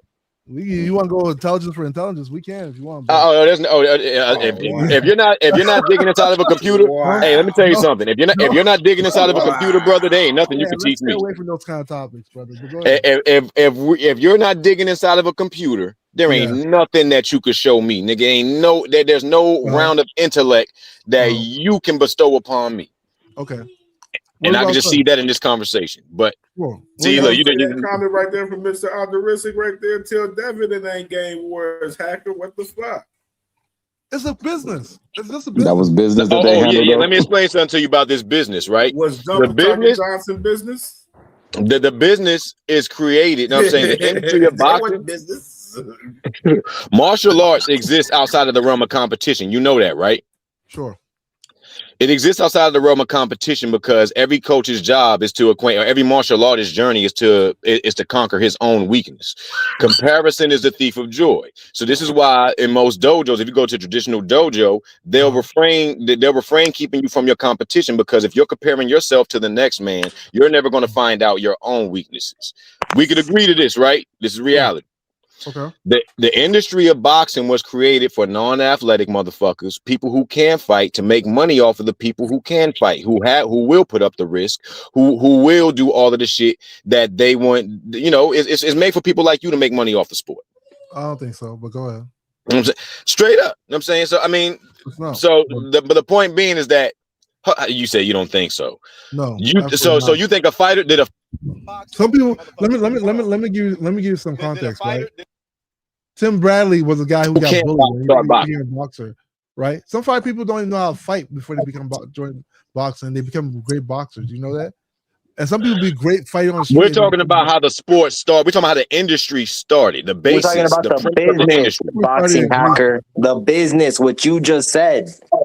The business exists outside of the realm of competition. This means the people who don't have the people who have the passion, and like the fighters, they're the workhorses.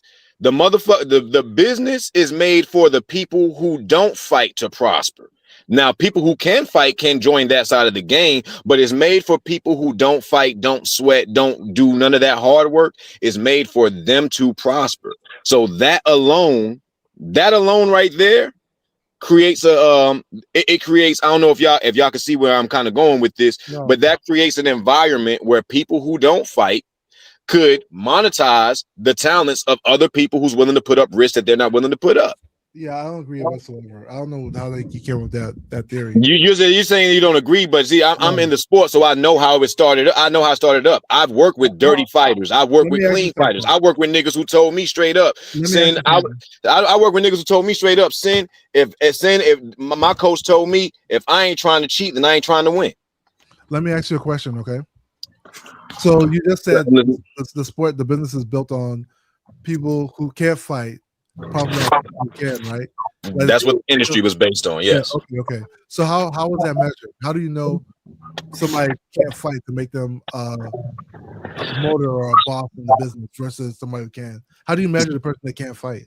How was that measured? Okay. So do you think Bob Arum was hanging out with a fellow fighter when he started his promotion team? I'm asking you, how was that measured?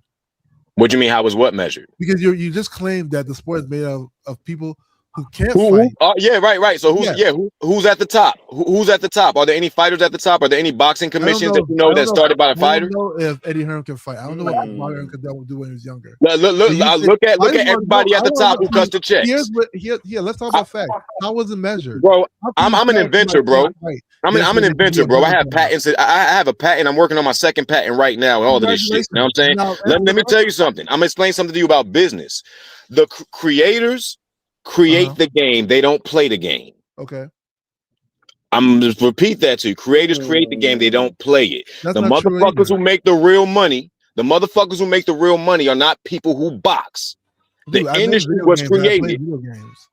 I've actually made video games and played video games. There's a number of game creators. I'm not saying, but you a bozo. You just one of the few. There's a lot of game creators who also play games too. You do know that, right? I'm not, bro. You're taking an exception. You're taking an exception. You're taking an exception. Do you know that? So the majority of people who make games probably know how to play the games they make. I'm not saying they don't know how. I'm not saying they don't know how to play the game. Of course, you can know the rules. That don't mean you can compete and execute You're at a the top liar. level. You ain't make no fucking video games, bro. Okay, I'm just gonna. Hey yo, I how won't is doubt that him on that. measured? If he ain't make nothing else, he had to make at least a lie in a video game. If he ain't made nothing else in life, So, but How was that measured? but look, what he don't understand is that bro, like the people that pay LeBron James, we always call LeBron King James. He's the most dominant this, dominant that. Yeah. Do you think the nigga that pays him plays basketball? I don't know. Hell no. It's probably What some about y'all? fucking The white rest of y'all dude that have just a working collecting brain. money. Do y'all think the nigga that pays LeBron plays basketball? Hell no. Nah, they don't play ball. Hell no. Floyd Mayweather was a promoter, and he worked in the business side of boxing. But Floyd Mayweather was owned by Jews. Floyd Mayweather was taken and fondled by them Jews early in his career, and that's why he's been with Israel ever since. And that's why that's why he's like good over there with them. And anybody who can't be controlled goes through what Tank goes through. Floyd don't got to go through those problems because he's a Jew boy. I'm not, I'm not a Jew boy like that, so I'm not a Zionist type person. But moving past that, I'm against. I don't even want to talk about the Zionist movement right now. Hey, you see my boy Chet Ross? He said, Chet Ross said, I looked up moving goalposts in dictionary. I just see hacker name right there. Hacker, you my guy, bro. But you just said you have a. That comment was funny, champ. It was funny. Shout out my man Champ Ross. Sub up to the channel and support my guy Champ Ross. But you just said that you would expect or you would hold a serious judgment against Tank for not running that fight back with your boy Lamont Roach, but you won't do the same for Devin. So you just said that. No, I didn't. Hacker, bro. You got to start being honest, bro. Please, bro. Please. Hold on. Yes, bro. And no, I didn't. Hacker. I said that Cam J didn't do the same amount of criticism when Tank then cancel out the Lamont Roach. Hacker, who does Tank need to fight for you to be right in your mind? In your mind, okay, bet. I'll do it a different way. Hold on. Cam covered the sport and said Tank got to fight Roach, dumbass. You literally heard me explain to you earlier on the show when I allowed everybody to come up on the panel where I said with Roach and Tank, I didn't cover Jake Paul because I was mad at the fact that he didn't run the fight back with Lamar Roach. Yeah, so you're that's what I just capping said right now. Yeah, I'm so, just but you just literally just said that I didn't keep the same energy when I No, clearly you guys did. aren't listening. Oh my goodness, that's not what I said either. My thing is, why don't you start your own channel and create that energy, right? Why don't you start your channel and pass that energy? Nobody's gonna go over there. Nobody. Yeah, no. People gonna go over there and they're gonna pay a bounty to kick him off his own goddamn panel. You guys are not paying attention, man. You guys are hearing what you want to hear. Thomas asked me a question. He said that I said something, and I said what I said, and I said what Cam said. Am I lying, Thomas? Hacker, you're not lying in this particular point, but you have said it time and time again that you hold Tank responsible for that draw. He got to make it right. If he anybody, he got to make that right. And if you're not, then he's just a duck. If you want me, just said last night on 2 Cent channel, he want to hear equal criticism about. You was just doing it last night on her channel. Yeah, talking about who? Yeah, I'm talking about Lamont Roach. So you got that energy for Tank and Lamont Roach. How come you don't have that energy for Devin and Ryan? I love that Garcia? question. Let me answer it. Because he don't believe in him, bro. No, let me answer it for you. So they both were planning to fight each other, right? So Devin and Ryan were planning to fight each other for a second time. Lamont Roach and Tank were planning to fight each other for a second time. The person who messed up for Devin and Ryan was Ryan. The person who messed up for Tank, you're wrong, bro. You're wrong.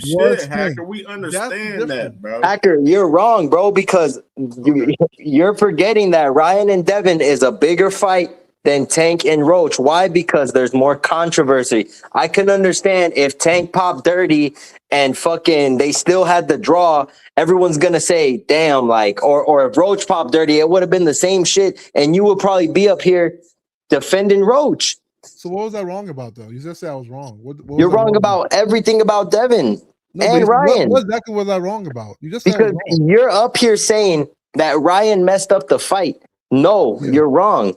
Devin just didn't want to do it. So what did he do? He ran off with that narrative saying, oh, Ryan lost her. If he wanted that shit and if he's cool with Turkey like he says he is, he would have called Turkey and he would have been like, yo, Turkey, you know what, bro? This is the fight that needs to happen.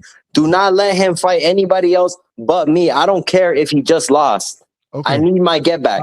I like that. Okay, let's Now take look at my screen right here. Look at my screen right here. Yeah. You see right here where I got my arrow right here, where you got Tank Davis, Case, DV over. So my Lamont still waiting, rematch on the way right here, right? Yeah. All right. That's me talking about the rematch on the way. This is me literally talking about the rematch on the way. Right here. This show even before that. Rematch on the way. Right here. Yeah. Then it get to I'm not show I did. Listen to me. Look at it. My only show I did about Tank and Jake right here. This show right here. Right there. And this, I'm going to scroll up. After that, you see other shows that I have after that. The Baz by Ruin, Eunice Telez. What Matters More, The Belts or the Bag. You know, you seeing other shows after that. You don't see no Tank shows on none of my channel after that. Bud and Canelo right there. You know what I'm saying? So my only question to you on this point, right here that you have. That's that's the second little time when I talked about it. When we had to break some shit down. I talked about Tank probably 3 times in the process. Yeah. Since a lot of this shit been going on. My only question since Lamont Roach. So my only question about this scenario right here, right? So you're here saying that the Devin Haney fans are scared of Ryan, blah blah blah. He is, because he could have ran after that fight. Bro, just get to the point. Get to the point. You guys speak too quickly. Get to the point, bro, because you drag it. No, bro, just hold on 1 second. You drag it, bro. Just get to the point. However, I just want to ask you this That's question, where all the deflection comes from. You try to talk your way into the fucking making us believe some shit. You always talk and then you miss the point. Come on, bro. Legitimate point. Hold on 1 second. Yo, Cam. Okay, so my only question to you is this: when that contract broke, were you also saying that Tank fans are scared? Tank is scared because people here were shit on Lamont Roach, even though Tank was the one who broke the contract. Will you also criticize them as harshly as you criticize Devin right now? My only question to you. I criticize him hard for this shit because that wasn't the fight that I wanted. Right, but were you saying Tank fans were scared when they were shit on Lamont Roach? Because they were shit on Lamont Roach. I know you know that, right? Was they scared? No, they wasn't scared. No, Devin fans were shitting on Lamont Roach. If you want to, I say this. Let me say this. I say this. Now, was Tank fan? I can't speak for everybody. I can only speak for myself. But you hear saying Devin fans all day long. For myself, no, at all. I don't think. Why would Tank be scared of Lamont Roach off of a fucking draw? It just makes the logic doesn't make any sense to me. Tank broke the contract. You know that, right? When he broke the contract, he didn't break a contract, bro. Stop lying. Hold on. Again, I'm talking to Cam. Again, you're lying. That's why. Guess what? It was Tank's fault that contract. I am gonna cut you off when you start lying. I'm asking you again. I'm gonna ask you again, Cam. When that happened, don't even answer this motherfucker, bro. Ignore him, bro. When that happened and people were criticizing Lamont Roach, were you telling those people, hey, you guys are scared of Tank is scared of Lamont Roach? Were you making those things? Were you actively harshly criticizing Tank Davis for breaking a contract? Hold on. Circumstances totally. That's what I'm getting. Hold on. Pause. Circumstances is 2 different totally situations due to the fact of your man literally got his ass whooped by fucking Ryan Garcia. Tank had a fucking draw. Circumstances is 2 totally different. 2 different situations, hacker. And an opportunity to make 10 times more. And an opportunity to make 10 times more than the Lamont Roach rematch. And the Lamont Roach match was going to be bigger after Tank beat fucking Jake Paul. Still Yeah, not. It was gonna be Still not bigger. my question. that's a fact. Again, I'm not asking for circumstances or what's around it or context. My question is very direct. Will you harshly criticize Ryan the same way you harshly criticize Devin and fans? That's all I'm asking. If Tank does some pussy shit, absolutely. If Tank does some sucker shit that look like he was in fear of something, absolutely. If anybody does some sucker shit and I'm supposed to be betting on them for a fight or something like that, and they do some weak shit, then it's automatic, nigga. Then I'm a op at that point. And I don't play the in between game. I don't need to see nothing further. I don't need no more clues because all your roads lead either to or from. So as soon as you do something that's a little shaky, a little wobbly, and I can't, and there's no logical defense, there's no nothing, then it's like, yo, what else could I say? So what else could I say? So here again, this is only to Cam because Cam said, "I'm just saying, Cam. I understand where Sin's coming from now. Sin says he will do that. Right? I'm asking you, Cam, did you do that? Because you had the person there was controversy in the Lamont Roach fight, right? A lot of people thought he lost. They had a draw in place. Tank pulled out the contract, pulled out the whole agreement, and went for Jake Paul, right? He put and a up lot of the people fight against Lamont Roach saying that, why fight your Okay. All He I'm gonna didn't ask you, fight. did you criticize him as much as you criticized Devin Haney? Or was it just like, oh, I want that fight? Or did you call his fans scared? Tank was scared. He ain't had to go that far. Cam is one of the only people that I heard. He really has the strongest criticism out of everybody else. He has the strongest criticism about Tank not fighting Lamont Roach. I don't feel like Tank needs to fight My Lamont Roach. criticism was so strong to where I didn't even cover the Jake Paul and Tank. That's not my question. I said, That's how hard my shit is. I'm showing you. I'm giving you validation of his track record. The fact that he didn't entertain it. He's one of the first ones when the Jake Paul and Tank fight was announced. He said he ain't even care about talking about it. It's an exhibition. So what? I'm gonna cover Jake Paul and Jake Paul. And I felt like he should have. I felt like he should have covered it. That's how I know. I remember everything that Cam said. Like, because I was surprised that like he had that take on it. And you know, as a Tank fan, but he was coming from a more critical boxing stance, so I got it. So but nonetheless, he did have he said everything favorable to a Devin fan about Tank in that moment. Put it like that. Okay, I think the echo's gone. No, so you have an echo. Can you put your stuff on mute? Yep. Fix your settings? Yeah, go ahead. Yeah. So yeah, that's all I'm at about. Like the criticism, was the criticism fair? Like if you say that, because I get it, you guys think that Devin's ducking the rematch, Devin's scared, blah blah blah. Okay, if that's 100% ducking. If that's a contest you want to use, all I'm saying when it was your guys, when it's on your guys' term, and he's the one breaking the contract. Did you guys have that harsh criticism for him too? But you know what, bro? I remember you were trying to argue that point about Tank breaking the contract, and you were completely wrong about breaking the contract. What are you talking about? I remember somebody cooked you, and you kept saying that Tank kept breaking the contract, and they pulled up the contract and they cooked you. I remember, and I think it was KO that did it too. That never happened, bro. Okay, according to you, bro, you live in a world where you can't get cooked. You know, they say not to interview fighters after knockouts and shit like that. I think that's a situation where Hacker, after saying you put a beating on them, you can't really ask him. Exactly, you can't because the motherfucker start lying, bro. He takes so many ass with the span of the panel. It's traumatic every time. Okay, hold on a second. Hey, Isaiah, what did I lie about? You kept saying if I remember, you kept saying that Tank broke the contract, but there was nothing that said in the contract about a draw. I don't remember the specifics, but I do remember you argued KO, and I'm gonna find it, and I'm gonna show it to you next time we come to CamJ. I'm gonna find that shit and I'm gonna post it. And KO cooked you when you were trying to argue about him breaking the contract when that's not even what happened. It was something completely different.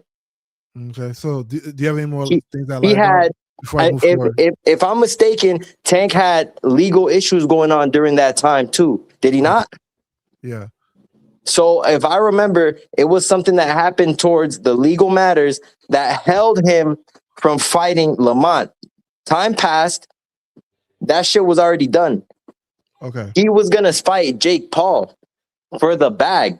Okay. But then you were up there trying to argue that, oh, that's a duck move. That's a duck move.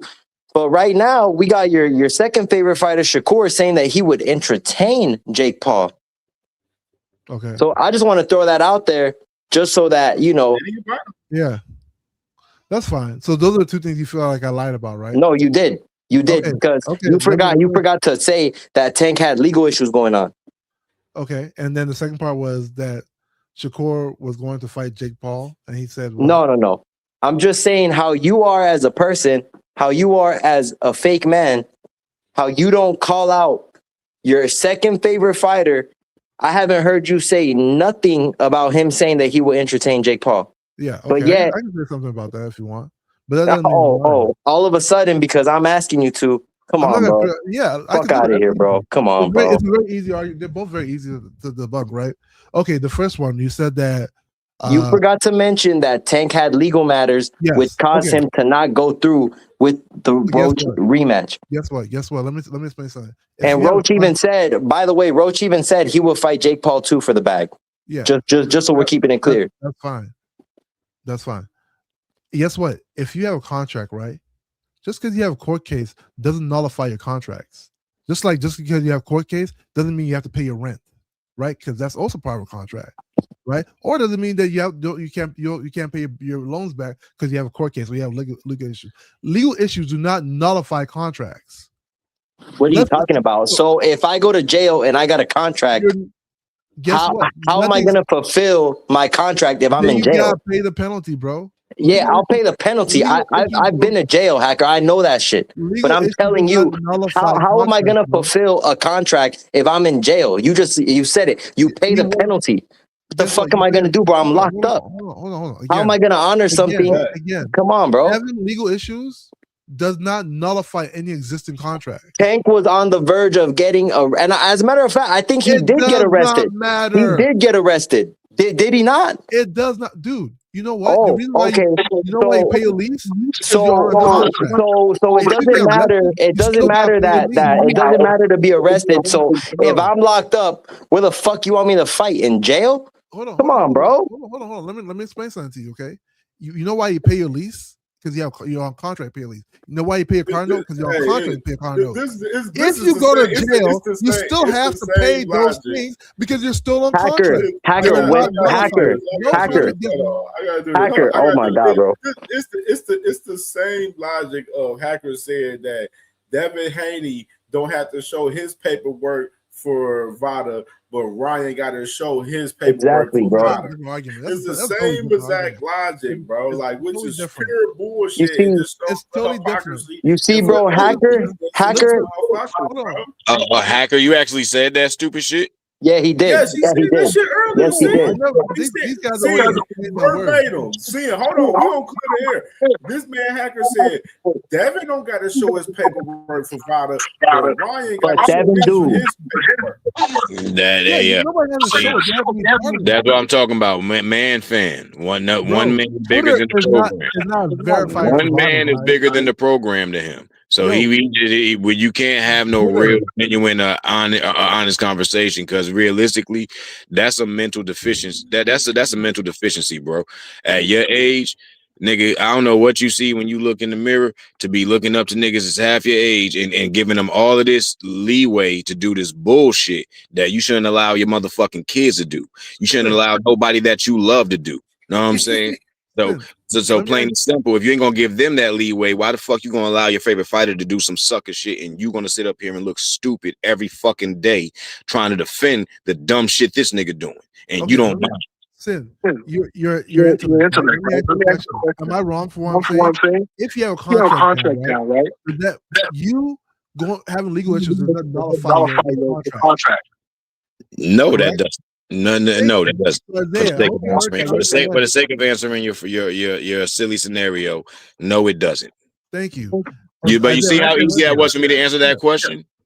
I knew you could because I know you're thinking that. Remember that. Remember that when I flame you on the next series of questions that I have for your stupid ass.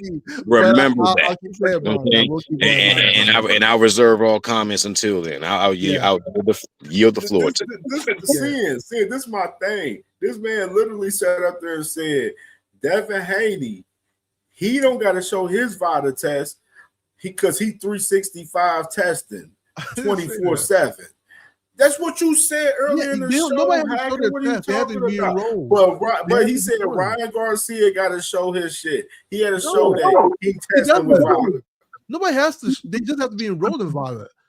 Why would they have to? All right, so why do they have to be enrolled in VADA if VADA is the least credible drug testing agency? It's the one that boxers use, bro.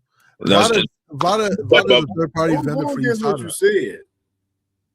VADA is a third party vendor for USADA, right? So like, there's the one that boxers use. Boxers don't normally use USADA directly. You got Mauricio Suleiman, he and everybody.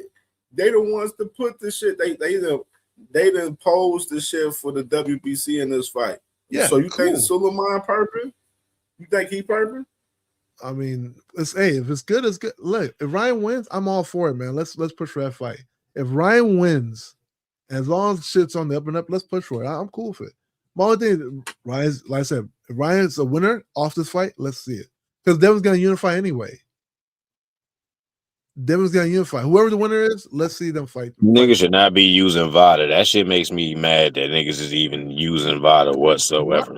They should be discrediting that bullshit. Ain't it, bro? Look at Niggas should be discrediting that shit. This Devin talk about the ship has sailed right here. You know what I'm saying? And you got maybe he's under the impression Mauricio that saying Ryan, that they tested. Yeah, maybe he's under the impression that Ryan dropped out of VADA. But if Ryan's not, then let's see it then. I mean, he shouldn't even be in VADA, but plain and simple. And like the fact that this motherfucker, the fact that this piece of shit is close to the owner and shit, and always don't never have to reveal his testing, but he could just fire off tests at all his opponents and shit like that. That's the pussiest shit in the world, and that's some shit that, of course, you would tolerate because you love these niggas that much. That's despicable. You know what I'm saying? And that any fighter is still using them. Like, it needs to be urged that niggas need to outsource, go to USADA or any other agency. Anything is better than VADA. Anything is better than anything associated with Victor Conti or any snack athlete. Wait. VADA is I'll be on the same type of time. Plain as day. That's it. You're one of the best finishers in boxing. Like, I know you didn't finish Devin Haney, but you had him drown. I saved him. I should have knocked him. I just didn't have the conditioning. I think it still bothers you, huh? Yes, because I should have knocked him out in that 11th, man. I was playing around too much, and I was like, like, bro.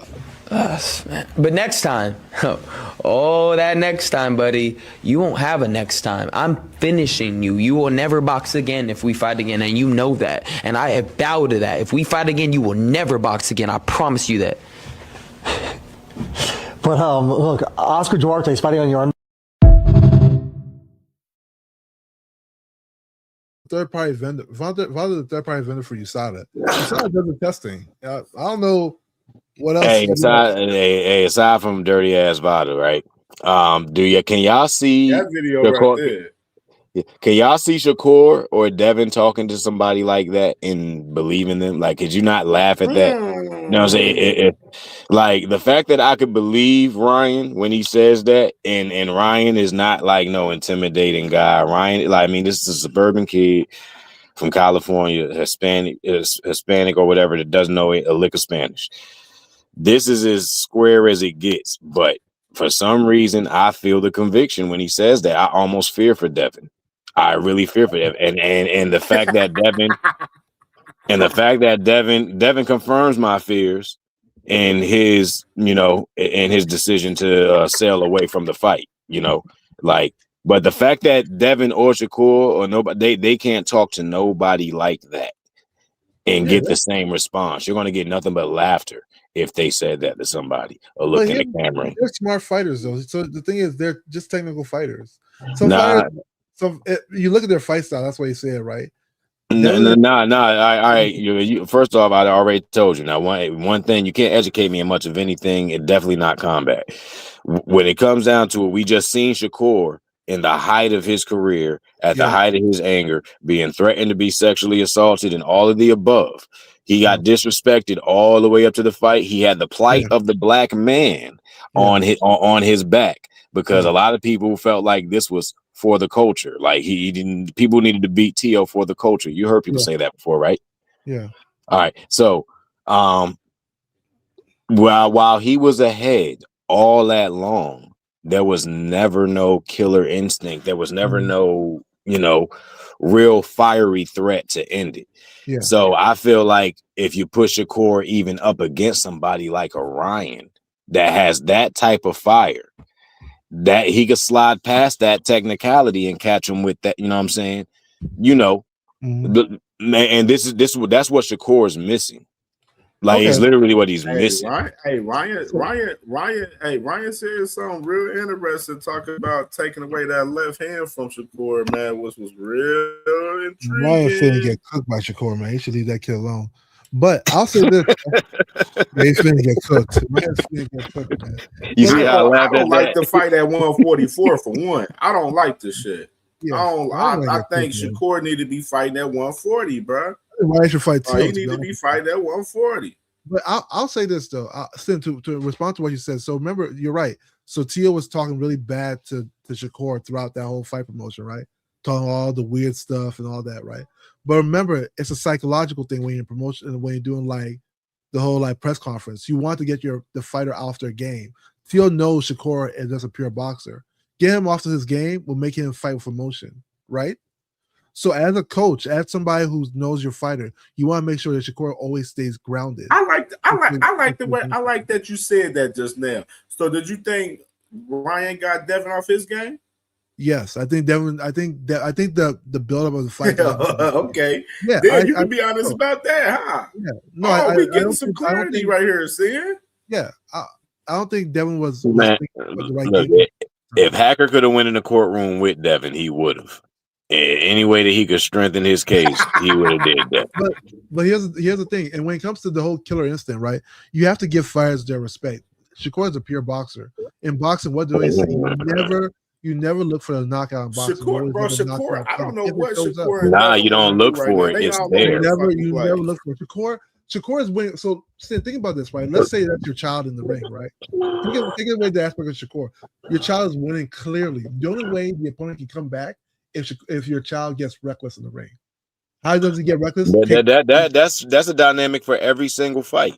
That's a dynamic for every single fight, and that never stops until the bell rings. The point is that when you're ahead, if my son is running ahead of a race, it's his obligation to run through the finish line if the finish line is fucking available to him, so we can go home early. Why be here for 36 minutes if we could be out in 18? Again, because sometimes people look. He was ahead. He was ahead from start to finish. I say noticeably round by round 3. By round 3, he had to 9 to close it. Know what I'm saying? I mean, definitively close it. He could have. He could have closed it. Could he not have? And so it's hard to say. So I'm asking you. Yeah, I don't think so. So the reason why I'm gonna say this, all right, okay. I'm saying this because I respect that. Even though Tio was getting outboxed, he still looked alive in the ring. It didn't look like Tio was drastically hurt. He looked alive. He just looked like he was frustrated. You seen what happened when you see what happened when Go ahead, Cam. My fault. Yeah. So go back to. I like that you take it there too. I like that you take it there too. So with that being said, is it safe to say that Shakur should have went ahead and stopped Tio? No, I think Shakur should have boxed with him. If the knockout, a president said take the knockout, but if not, you win the fight. That's what matters. That's what got Shakur to where he is right now. That's what got him a silver medal in the Olympics. That's what got him to where he is right now. That's what got him to win 25-1 in the international circuit. That's what. How do you feel about Shakur fighting Conor being the B side, going to the UK fighting him? it's a money fight, you know. That's because at the end of the day, Nigel Benn, Conor Benn's dad, is famous in the UK, and the Benn and the Eubanks have always been linked together, you know. So now that Conor Benn beat Chris Eubank Jr., it'll just be a big UK fight. You know, the You UK think that's a super fight? You think that's in a the super UK, fight in boxing? they can sell it. They can sell it in the UK. Yes, they can definitely sell it in the UK.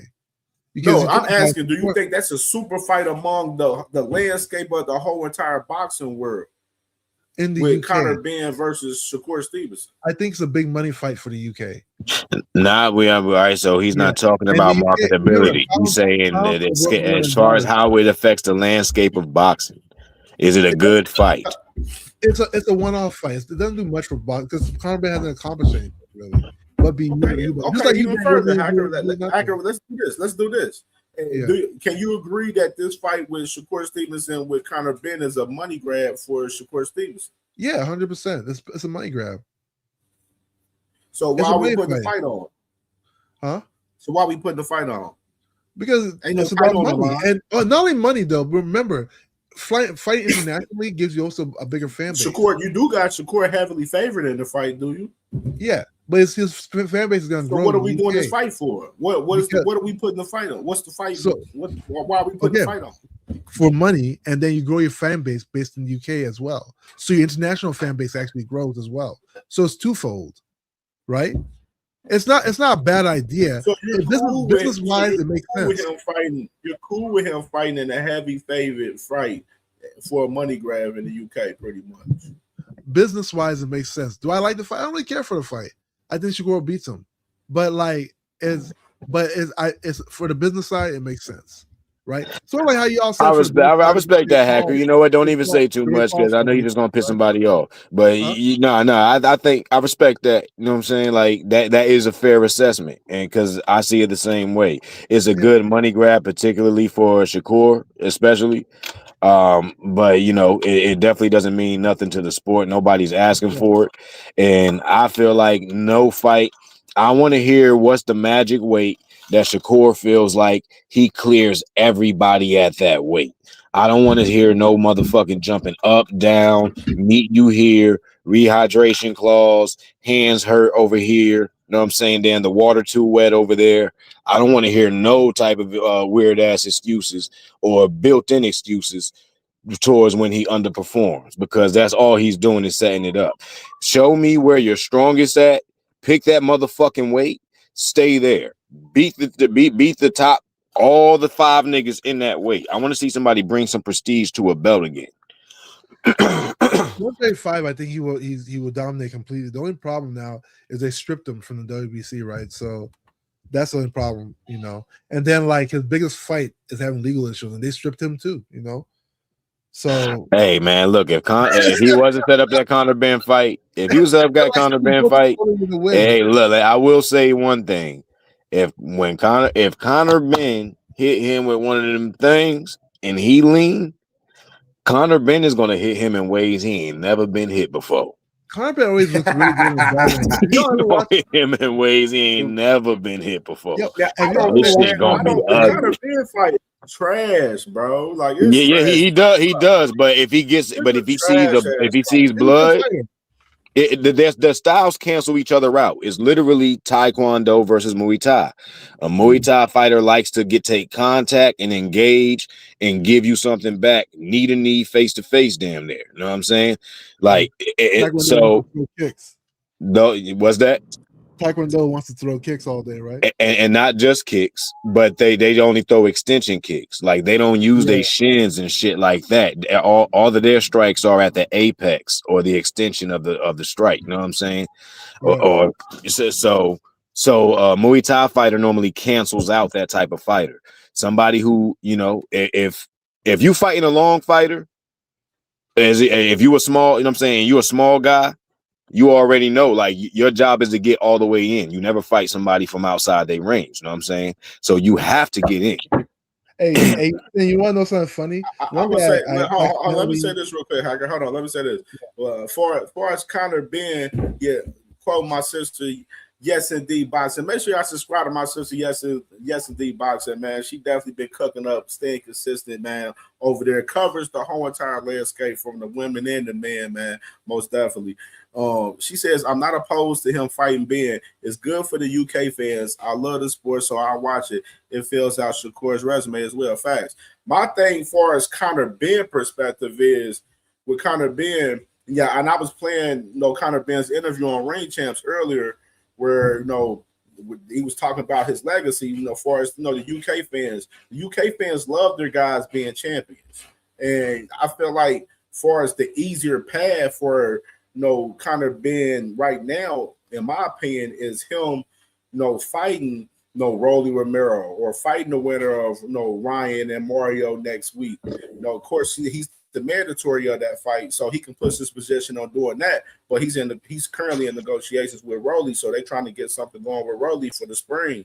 So, I think the easier path for Conor Ben with him trying to do his thing at 147 and win a title or two up there, rather than him fighting Shakur Stevenson. If he fights Shakur Stevenson, get watched by him or lose to him, then he got to rebuild his whole shit back up and then try to build himself back into contention, unless he get a gift from one of the sanctioning bodies, which wouldn't be a surprise, but it will put him at a bad track if he was to fight Shakur Stevenson and lose.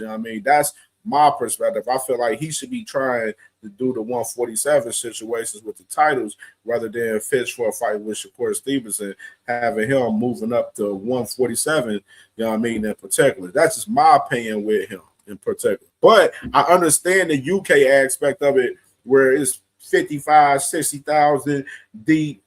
Shakur go over there to the UK, spank his ass, come back with a bag, and it is what it is. I understand that aspect, but I would rather see Shakur a better fight. I would rather see Shakur do his thing at 140.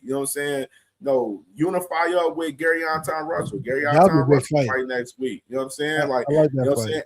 Hey, I don't think he will fight Africa. Some people say he will fight Africa. Hey, unify up with Africa. You know what I'm saying? That's where I'm at as far as that. I want to see Shakur campaign and do his thing at 140, since he that guy at 140 now, since he got a title there. You know what? It would be better for Shakur to just stay at 140, because I just heard Hacker say that unfortunately that he got stripped or whatever. He sounded sad, but the reality is, in the WBC rules, when you challenge for another belt that's not WBC related, you get stripped. And also too, he said Tank was stripped. Nah, brother, he a champion in recess. You got it wrong. Shakur got stripped. Tank didn't. Yeah, because Shakur didn't want to pay the sanctioning body, because the sanctioning bodies, they still make you pay the sanctioning fee for holding the belt. Yeah, you have to. They're going to have to pay that sanctioning fee regardless. Here's the problem, though. Hey, yo, I'm about to make moves, Cam. I'm gonna holler at y'all later, yo. Peace out, everybody. Hey, I gotta tell you a funny story next time I see you, man. All right. Hold on. I'm about to say, you can get it off right now. Is it? We were talking about Taekwondo and Muay Thai. When I was younger, when I was younger, I used to be part of the NASCA, North American Sports Karate Circuit. Right. And I remember I accidentally went to like an Olympic Taekwondo tournament. And no matter what people say about Taekwondo, that's a very tiring sport, bro. Oh, I started off in Taekwondo. That was the first art I got in. You know what I'm saying? Like 5 years old. About it was the Olympic style, right? And you can't throw punches, don't count for nothing. Yeah, right. But that shit, how you get your ass whipped in the streets. Yeah. I like what T said right here. He said Conor Ben should try and get a belt first, right? That's hey. You know what I'm saying? But if you're gonna fight him with a rehydration clause, that's my issue. I don't like the rehydration shit. I don't like the stipulation of him calling somebody out bigger than him. Why are you gonna target somebody and then put a stipulation on them? You know what I'm saying? If you seen something, if you seen a hole in his game that you could exploit, we already know that he's the bigger fighter. Just go ahead and see him. At least Bud believed in the supplements that he was taking, and when he fought Canelo, and actually, said no rehydration, no nothing. So, hey, take your big brother's approach. You know, that's my thing. You know, and that's all I'm gonna say on that. Shakur Yeah, Lamont at I like Shakur 140. I versus like Antoine that though. too.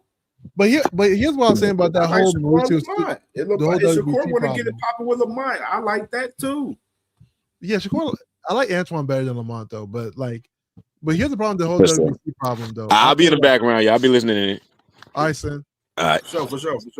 So here's the problem. The whole WBC problem, right? The WBC said they charged him based on like a speculation of what he made for the fight, a percentage, right? So they don't know exactly what Shakur made, but yet they charged him a percentage off of speculation. That makes absolutely no Nah, sense. Hacker. I disagree. I think No, that's what Mauricio Suleiman said. yes, but that was months ago though. That was months ago when they had charged him. I think it was 7 months before the TO fight. So when it comes to that, I mean, It was you after kind of, the fight. but no. But oh, it was after. Okay, well, if it was after, I get it. You know what? You still got to pay those fees. But But what's the also fee? too, What's the fee? Here's the problem. I don't know the You fee don't know because how. I'm not. I'm Bro, not. Let's it's like I me don't know the saying. fee. Let's get that straight. It's like me saying, Isaiah, I'm gonna charge you 40% Hold on, Hacker. of Hold on, income Hacker. that I don't Let's know. get that straight, Hacker. Hold on. Yeah. I'm gonna be like, okay, cool. Shakur knew. And then Shakur knew. I'm gonna rob you. Simple, bro. Shakur knew that he had. Shakur, Come on, gang. let's get it twisted. Shakur knew that he had to I'm pay. gonna be He like, was gonna okay, have to cool, pay Hacker. them You guys. want 40%? Nice, bro. Send me your address, and We need to get Can y'all hear some me? intervention. Yeah, what'd you say, Cam? Yeah. Shakur knew that he was gonna have to pay them money, bro, before the fight. He knew that shit. You know what I'm yeah, saying? because he wanted to hold the belt hostage. That's what it was. Motherfuckers made it. They made this shit more of an issue, just addressing it. You know what I'm saying? Addressing the flaws within the WBC. That was, you know, which is, I'm not even mad at them addressing the flaws. You know what I'm saying? Because the WBC, they was full of shit with the Canelo shit with having David Benavidez be the mandatory for fucking 2 years and not mandating that fight. You know what I'm saying? So it's a lot of flaws in the sanctioning bodies for sure. You know what I mean? But with that case in the rules, that man Shakur, whether he's fighting for the WBC, defending his title, or he fighting for another title, he got to pay them guys if he holding that title regardless. And that was just the case of that shit. You know what I mean? Here's where you feel Don't get it twisted. It's a bullshit. It's a bullshit rule. Nah, Let me say this. I want to say this. I don't like the fighters paying sanctioning fees to these motherfuckers. I've been saying this for years now. You know what I'm saying? So I never liked that shit. You know what I'm saying? But in general, is what they got in play. It's bullshit, but it is what it is. And these guys, they talk about they treasure the titles and shit. Then they say they don't treasure them. They looking for money and stuff like that. I'm like, but that's why I said you got to look for the hottest matchups, man. And these guys are prize fighters at the end of the day, man. They prize fighters at the end of the day. Here's the problem, though. Nah, Cam, you see, look, this is what I believe, bro. And I might be reaching, but this is just like this is just what I'm seeing. I don't know. I guess okay. So remember when as soon as Bud beat Earl for the belts, Yeah, you with see, the IBF. yeah, remember what happened with the IBF? The IBF don't play. They don't play. Yeah, but They don't play. you see, I feel like everybody is starting to take from the IBF because what happened? How long did it take Bud to come out and be like, "Yo, I'm not fighting here. I'm jumping up to 54." So he pretty much held all those belts hostages. So I kind of feel like the WBC it was shady to charge whatever he charged, but also too I kind of get it at the same time because do I believe that it was right for him to charge him? I think it was 700K. No, but I do believe it was smart of him to strip him to give somebody else that opportunity that for them to fight. Because if we're being honest, Shakur would have held two belts at 135 and 140. And I guarantee you, to this day, they probably would have been like news reporting like, oh, Shakur said that he doesn't know what he's gonna do yet. He doesn't know if he's gonna vacate. And there are people behind that could fight for it. But also too, what I don't agree with the WBC is having Williams Zepeda ranked number 1. I don't like that. And we haven't heard nothing 135 is from not that Zepeda. big right now with a lot It's of not. crazy It's names not, right bro. now. And you know what? To me, 140 is so active, and like I said, look, like, well, my I want to make it clear. My favorite fighter is Gary at 140, but I do like Hey, Shakur, and I do like Tank, and I'm not gonna lie, I like Tank a little more than Shakur just because I feel like they discredit him for what he's done.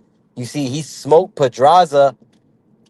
He was one of the first to do it, but when Keyshawn did it, they were praising him. When Tito Mercado did it, they're like, "Oh, these guys are so good." But where was all that when Tank dusted them first? And a lot of Tank opponents, they're running they ran 140, and now they're running 147. So I kind of feel like I feel like what Shakur is doing is not cool because the way he's acting.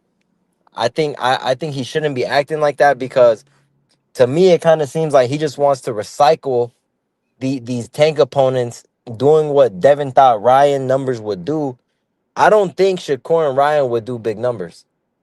I don't even think anybody would come close. Not even the Ryan rematch with Dev would come close to. hmm. I'll That's I'll be deep that you honest. said that just now. Yeah, because you know what, bro? Like, we got to think about it like this. The only reason Tank and Ryan was so big was why? Because Ryan was knocking shit out and Tank was knocking shit out. So at the same time, they was probably thinking like, yo, this shit about to be a banger. And and I don't even want to bring up Floyd, but with Tank, they kind of treat him like Floyd in the sense of like we just pulling up to his shit to see him lose, or we watching the shit to see him lose. Some fans pull up to really support, but Tank do got a lot of haters that want him to lose. You know what I mean? So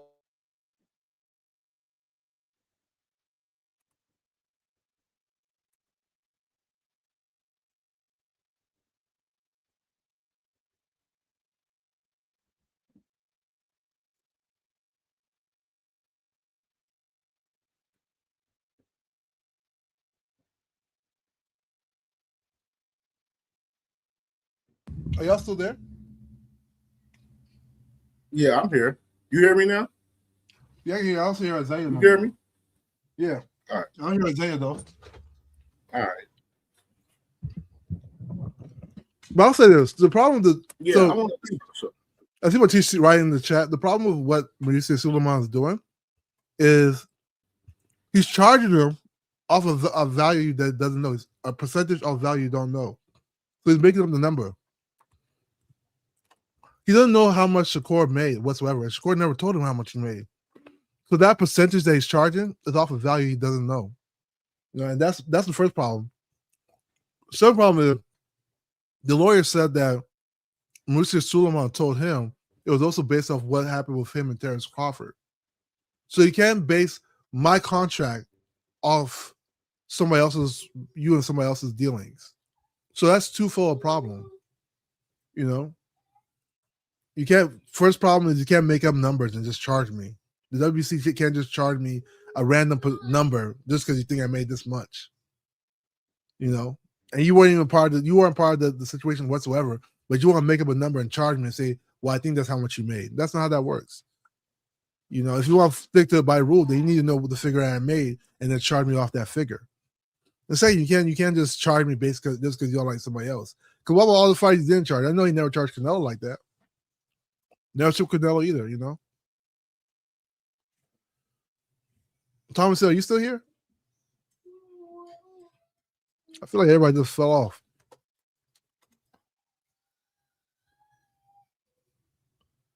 Man, this man say he helped. Who did he help? Man, I don't know. He probably helped fighters in his country. I don't think WBC helps fighters that much at all. There are fighters out here that are like struggling. Man, yeah, right. I got that whatchamacallit if he goes to nowhere.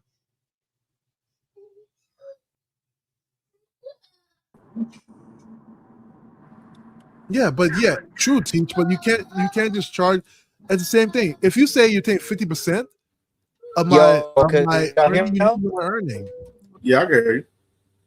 Okay, cool. Yeah, I wanted to show this right here with these rankings, man. Get into this. Click this ad.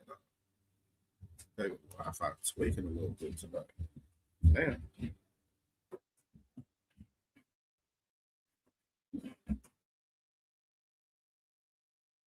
Anybody show?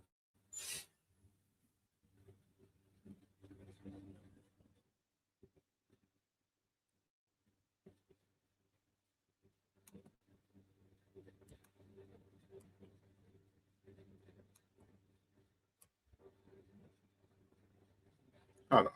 It ain't letting me do it.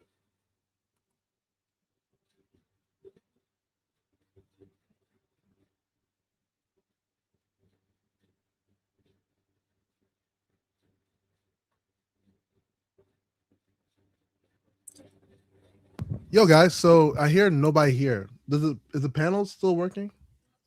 Yeah, yo, hacker, could you hear me? Okay. I can hear you. Yes. I can hear y'all now. Okay. Yeah, Cam My is looking up a signal was going video, out over but here. yo, Cam, I actually wanted to tell you, bro. Now that I'm remembering about this, you seen talking about, please Tank, give us the best. We want to take over 135 for you. Oh, say it again. So I seen an interview of Schofield's. They was on Mill City. Shout out to Mill City. But they were saying, oh, Tank is done. We want the belts, Tank. Just give us the belts. Just give it to us. And I'm just like, damn, man, like that's kind of crazy, begging somebody for a belt when like they ain't even earn it.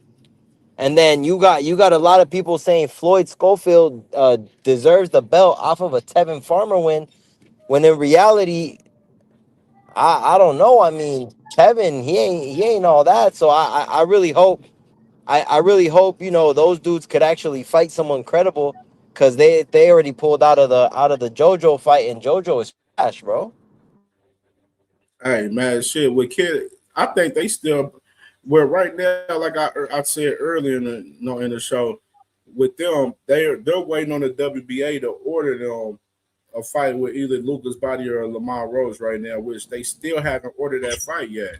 Which is, you know what I'm saying? Like I said, Lucas Body in a tough situation because of he got the order with Albert Bell with the IBF. So like right now, the Yeah, I seen that. 135, I seen that. it's a lot of shit that's wide open right now as far as 135 for real, because you only got two champions. You only got Raymond Muratalo with the IBF, and you got Abdullah Mason with the WBO. The WBC and the WBA, they both open now. You know what I mean? So it's a real interesting situation for Lucas Body in that situation, because he had to accept his position if he was going to take the IBF title eliminator with Albert Bill yesterday, which we ain't got word if he did that yet.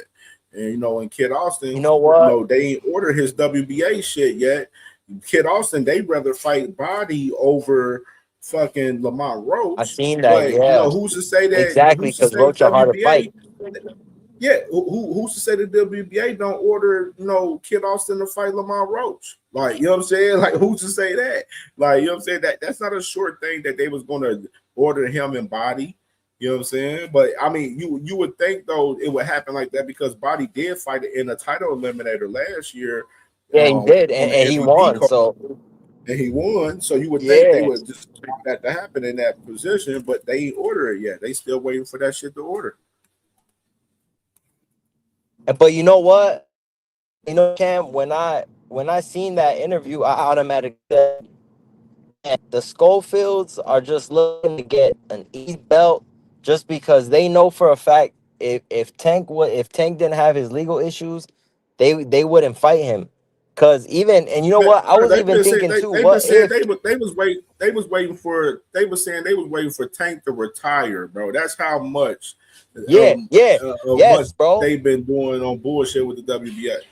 Like they don't want to they fight was Tank waiting for for Tank to the retire title. just so they can They get the don't want belt. to fight Yup. They don't want to fight a tough fight for the title at all. You know what I mean? They want an easy round. They think Body is easy, which I don't think Body is that fucking easy. That's just me personally. I Nah, don't think he's bro, that easy. Even Body, though I got Kid Austin beating Body, I got to win in that but fight. nah, but But I don't think he's a that's just an tough dude. easier fight than he thinks. Nah, Thank you but you also know what? fight Remember, Mason, man. nah, look, remember when everybody was hyping up Sylvie H2O? Oh yeah, and Body Yeah. cleared them out.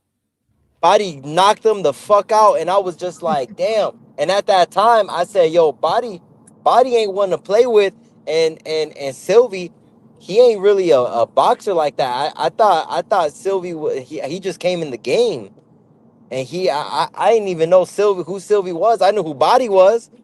So for that Paul fight, people told me I was Yeah, shit, tripping, bro.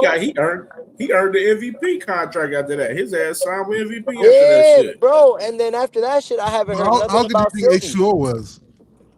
What's up, Hacker? How good do you think H2O shit. H2O ain't even with MVP no more. His Yeah, he ass not. his Yeah, he ass not. got dropped. Yo, let me read what my boy Teach. My boy Teach, he said, I hope Albert Bell gets his opportunity, but Cam J, his whole struggle with his management this entire time. I mean, right now he's in the best. I would say this for Albert, he's in the best situation because regardless to if Lucas Body takes the fight with Albert Bell, whoever they put in position, he's still in that title eliminator, whoever they put in the fight on. You know what I mean? He's still in that shit. And you got to think of it too with Raymond Merritt Tyler. He got aspirations to possibly move up to 142, so it may become a vacant, you know what I mean, in reality too. So Yeah, it's like Albert's in he's the already best talking though. situation that he's ever could have been in. You know what I Yeah. mean? Like But you see, Albert was a Bell, guy that literally he was number one at 130 in the WBO for a whole entire year. And and didn't he didn't get even a get his title shot. fight with Emmanuel Navarrete after he was in position to fight Emmanuel Navarrete at 130.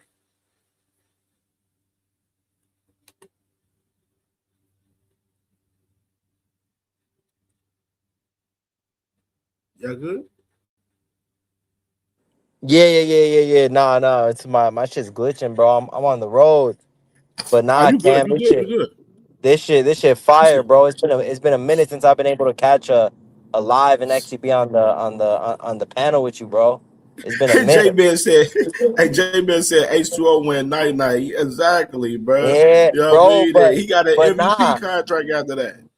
Nah, but Jake is dirty for just doing Sylvie like that because Jake, if I remember, he was promoting the shit out of Sylvie like that he was gonna be a next big champion, this, that, and the third. And then, he put him Facts. up against Body thinking that it's because, Jake to me is a casual. I feel like Jake didn't even know who Body was just because the media didn't know who Body was. But it's like, boxing fans, we know who these fighters are because we tap in to see these fights who the casuals don't really watch. So we seen Body a couple times beat the shit out of people, and it's like, damn, okay. And I'm not gonna lie, I said, yo, if Sylvie gets through this dude, maybe he'll be a champion. In 6th round, he got, or I think it was what? It was like the 6th, some shit like that. Man, he had that boy doing a noodle leg out that motherfucker. Oh yeah, man. I mean, but it's business. What can you say though, right? That's how promoters are not loyal, or neither are fighters. So Nah, they're not. But that just goes to show how much Jake Paul like kind of is a shady businessman. Like how are you gonna cut someone who you was promoting, talking about, oh yeah, this about to be the next big champion, this, that, and the third. He's like that. I promise you, he's gonna put a show on, and then he gets slept, and you ain't even supporting. You had Sylvie talking about Jake on Twitter, talking about, nah, Jake turned his back against me. He did me dirty, and I'm just like, damn, bro. yeah, be like That's that, man. damn, That's the dark bro. side about boxing, man. No matter how much you think people support you when you're winning, bro. They always support you, but once you start losing, Yeah, like look at what's his name? He's a they call him the gatekeeper now.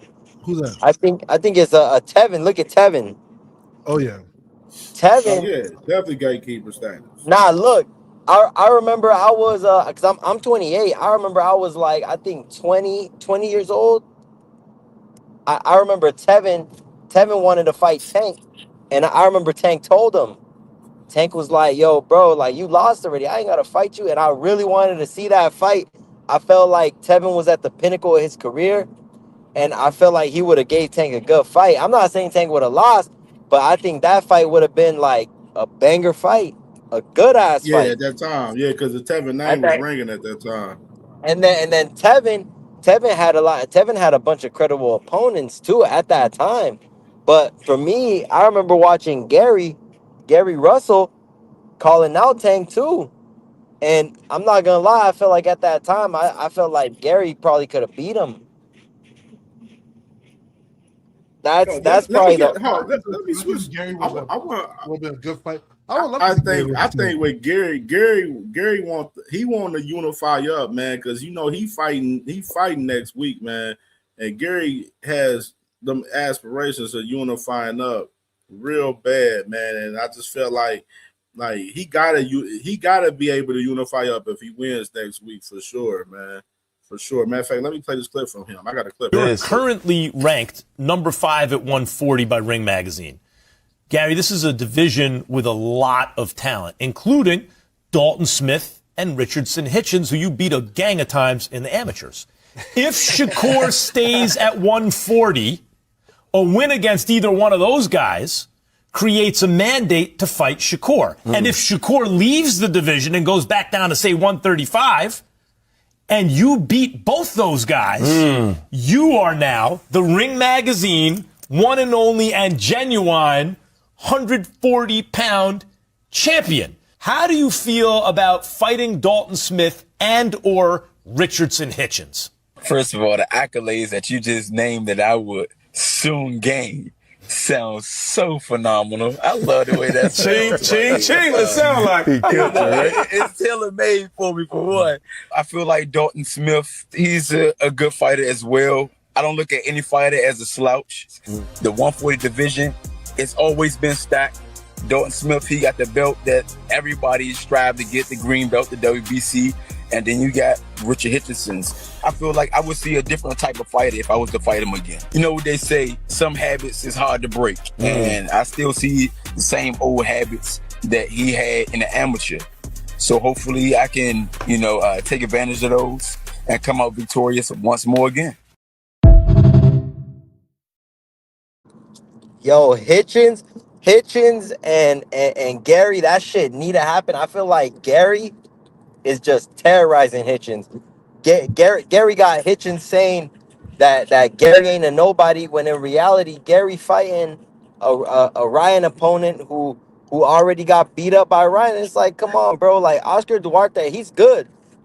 He's really good, but that shit ain't about to put you at the top. No, come on now. Man, he did. Now, let me ask y'all, which fight would y'all rather take? Oscar Duarte or Jermaine Ortiz if you was Richard the Hitchens? Jermaine Ortiz, just because I feel like Jermaine Ortiz is a better style. But after seeing, I guess we could say before Keyshawn beat the shit out of him, I would take Jermaine because I feel like that's a harder style to beat.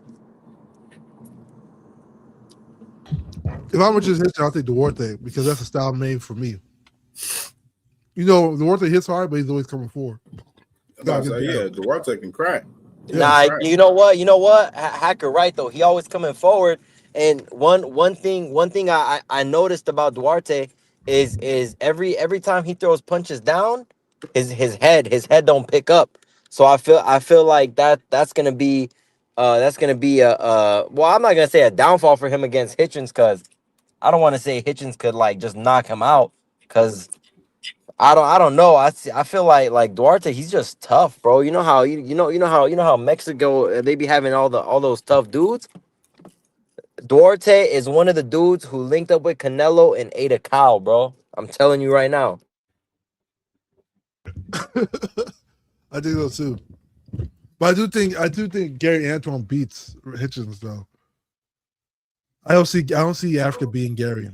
I don't either, bro. From I remember them in the amateurs, and I seen those fights, and I just think the style matchup is different, and I feel like Hitchens would be a fool to take that fight right now. considering how much buzz he's got right now too. Yeah, exactly. I think Hitchens wants to hold on to it. So you gotta have to understand Hitchens in the situation. Like, Cam, say what up, brother? Salute. What's up, Salute to bro? my boy Enigma, man. What's popping, man? What you think about this card, man? Right Yeah, here, I man. With swear I just dropped the video on this card. This card is fucking dope to me, man. I like the card. I think all these fights is somewhat 50-50 except for Ryan and Barrios. I think Mario Barrios is gonna beat Ryan Garcia. Ryan only has a puncher's chance and a fucking hook. But the technical skill set, Ryan don't have that. Mario Barrios can do a bit of everything, a little bit of. He's average at everything. He can do a little bit of everything. He can fight off the back foot. He can go forward. He can counter punch. He's only lacking. Only thing he's lacking is speed and motherfucking power like that. I mean, he has some pop though. I think it's gonna boil down to game plan and skill set when it comes to that fight. And the Richardson Hitchens and Darty fight, that's a good fight. But Hitchison gonna dog walk Oscar Darty, man. He gonna dog walk that dude. Simple and Enigma, plain. you think so? Like he dog So walk Ramos? I think Richardson, because I mean, Darty only got he just got power, man. I mean, he's yeah, not he he's not do, but he got but he's he not he really got he that got that good. power. If he hit you, you better respond back, and you better have that same power to get him Nah, off you. fact. Because if not, he coming. Richardson Hitchens, all he got to do is keep him outside, man. Keep him at the end of that stick, man. Keep him out the end of that jab, man. And Richardson Hitchens has a nice jab, man. He got a nice jab, and I think Nah, he nah. has. You know what, Enigma? You know what? You right, bro. You right, cause I kind of feel like it's gonna be a fight where we just see him and Cambosis. I feel like it's gonna be that type of fight. The fight I'm really looking forward to is that motherfucking Gary Russell and motherfucking Frank Martin, Nair Albright, and Gary Russell and Ruku fight. I'm looking. Those the two fights I'm really looking forward to. Those two. Yeah, and then also too, I'm not gonna lie, bro. That fight with Beck, I'm a huge fan of Beck. Beck Yeah. Beck is a dog, bro. Also, too, I mean, I remember watching Beck get slept by Gabe and Beck been on his shit. He a tough dude. So I mean, the whole card is a banger, bro. But the Yeah, best the fight, card dope. That card dope as hell. this is a good fight. And Like, as far as Ryan and Barrios, bro. mm, Damn, Enigma, I'm not even gonna hold you. I feel like Ryan could pull it off, but I'm not saying he can't. I'm not saying he can't pull it off. I just think that if we get a focused Mario Barrios, if we get the it's same over. Barrios, Yeah, it's over, bro. he gonna beat Ryan, man. He gonna beat him. Like, And you know what? You right, bro. Because Barrios, he was coasting. He was coasting the entire Pacquiao fight. But yeah, Barrios is pretty sharp when it comes to boxing. Like he could box, and I yeah, he think a could lot. box. He could box, bro. A lot of people get it twisted, and they're like Barrios. Yeah, Everyone say, well, not everybody, but some people like, nah, Barrios. He just a one trick pony. He don't got it like that. not. But he could box though, and I don't think Ryan could box as good as Barrios, because He Ryan can. kind of rely on that left hook. That's all he rely on. And his speed. That's what he rely on. But Speed in the left Mario hook. Barrios, he could nullify that left hook, man. He could take that. He could take that hook away from him. All he got to do is do the same shit Rolly and Tank did, and that he could take that motherfucking hook from him, man. He could take it from him. I really And believe you that. know I what? think Yeah, my boy gets slept on. Yo, Mario gets slept on a whole fucking lot. but you know what? You right though, cause with Ryan, we seen him. As soon as they take away the left hook, you see Rolly. Mm-hmm. People don't give Rolly enough credit, but Rolly, I feel like for Rolly, the advantage he had was that he was in the ring with Tank, and he seen Tank took away his shot, and then he went and seen how he took away Ryan's shot. So he utilized all that, and he's like, yo, I'm not about to let him get his shit off. Because if you notice, Rolly was punching, and his shit was glued to his chin. Yup, that shit ain't dropped at all, man. Yeah, that shit was up for the whole fucking fight. Yo, whole fight. I swear to God, bro, he was just flexed up. All you seen with him just muscling up, holding on I to the think chin. that's the best thing that motherfucking Rolly could have did was get rid of Coach Bullet, man. You could see the difference in Rolly's fight, man. Like he got better. Yes, bro, and Rolly is becoming more technically sound Yes. at this boxing shit, and it's kind of like you see, I like Rolly, and I find it crazy how a lot of people don't give him his props because at the end of the day, we got to keep it a stack. Rolly might go up to 154 and hold another belt. Yup. Yup. And it's crazy to even be saying that because Coach Bullet kill murder. That you don't win no fights like that. Yeah, it's cool. It's cool. It's cool when you got bums in front of you and you got people that ain't dangerous. But Rolly learned that shit the hard way with Tank, and Rolly was so salty at that shit. He went as soon as Tank dropped him, he got up and he's like, "Damn, bro, Coach Bullet, bro, this motherfucker got me tight, bro. He made me lose that murder, kill. Yeah, you could do that with them other people, but Rolly with Salas is more technically sound, and he's becoming a better boxer. I believe that Rolly could go take it to 160, and I do believe Rolly could hold a belt and retire at 160 because he's big, bro. He is big. He's Yeah. big. He could punch. Rolly could punch. That nigga be punching shit. Yeah, bro. Yeah, he could punch. Even Tank said that Rolly be hitting like bricks. Yeah, man. Hey, yo, let me ask y'all a question. Hey, Cam. Yo. Let me ask you a question, man. In terms of Devin Haney and Shakur Stevenson. Now, I like Core.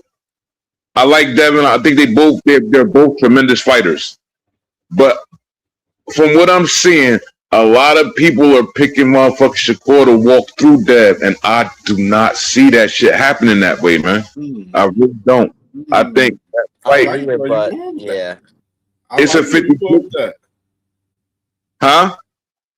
I like where you go with that. Yeah, I mean, I think it's a 50-50 fight in my opinion. I mean, I can see where people edge Shakur, you know what I'm saying? Or you know what I'm saying, but somebody just saying like they just got Shakur heavily favored over Devin, you know what I'm saying? I wouldn't say it's so heavily in particular. Right. But I can see some people saying like they got Shakur winning because they feel like Shakur probably got more mental capacity over Devin's mental capacity in the fight, you know what I'm saying? Because it'll be a true chess match between both guys.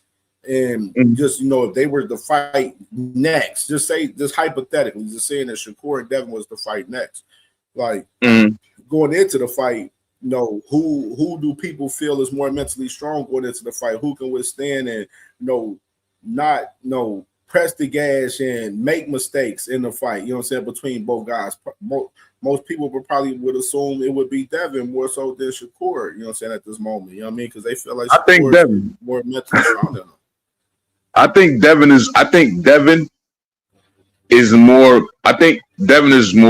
would be more mentally strong. You know why? Simply because we've seen Devin and Ryan Garcia. Devin went through adversity in that fight. He was getting pummeled, and he kept getting up. He kept coming. He showed strong resolve. I think that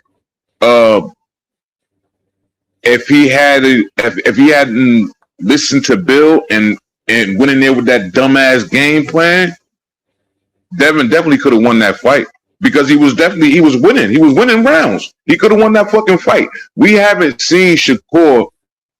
We haven't seen him face no adversity, man. Like we really haven't. That's because of the fighters that he's fighting. I think so. I really think so because I think it's matchmaking, man. Like perfect matchmaking, and then everybody wants to use the fact that he beat Teofimo. Teofimo, I think Teo,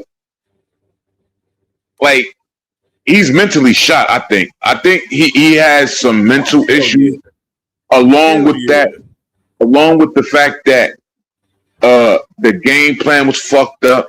He didn't really have a game plan, and it's a way Tio could have he could have made that fight way more fucking competitive. He possibly, like, if he would have fought, because he could have took that motherfucking half step back away from Shakur. He could have took it away the same way that I know Tank will take it away.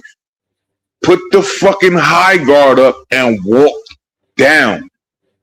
Put his high guard up and walk down. He punches harder than Shakur. Like, we know that. We know Tio got cracked. But all he had to do was be willing to take some to give some. Instead of doing that jumping in shit. Just walk Shakur down when he doing that hat, when he jumping back like that, because everybody noticed this. Shakur jumps back in a straight line. He don't jump back on angles. None of that. He jumps straight back in a straight line.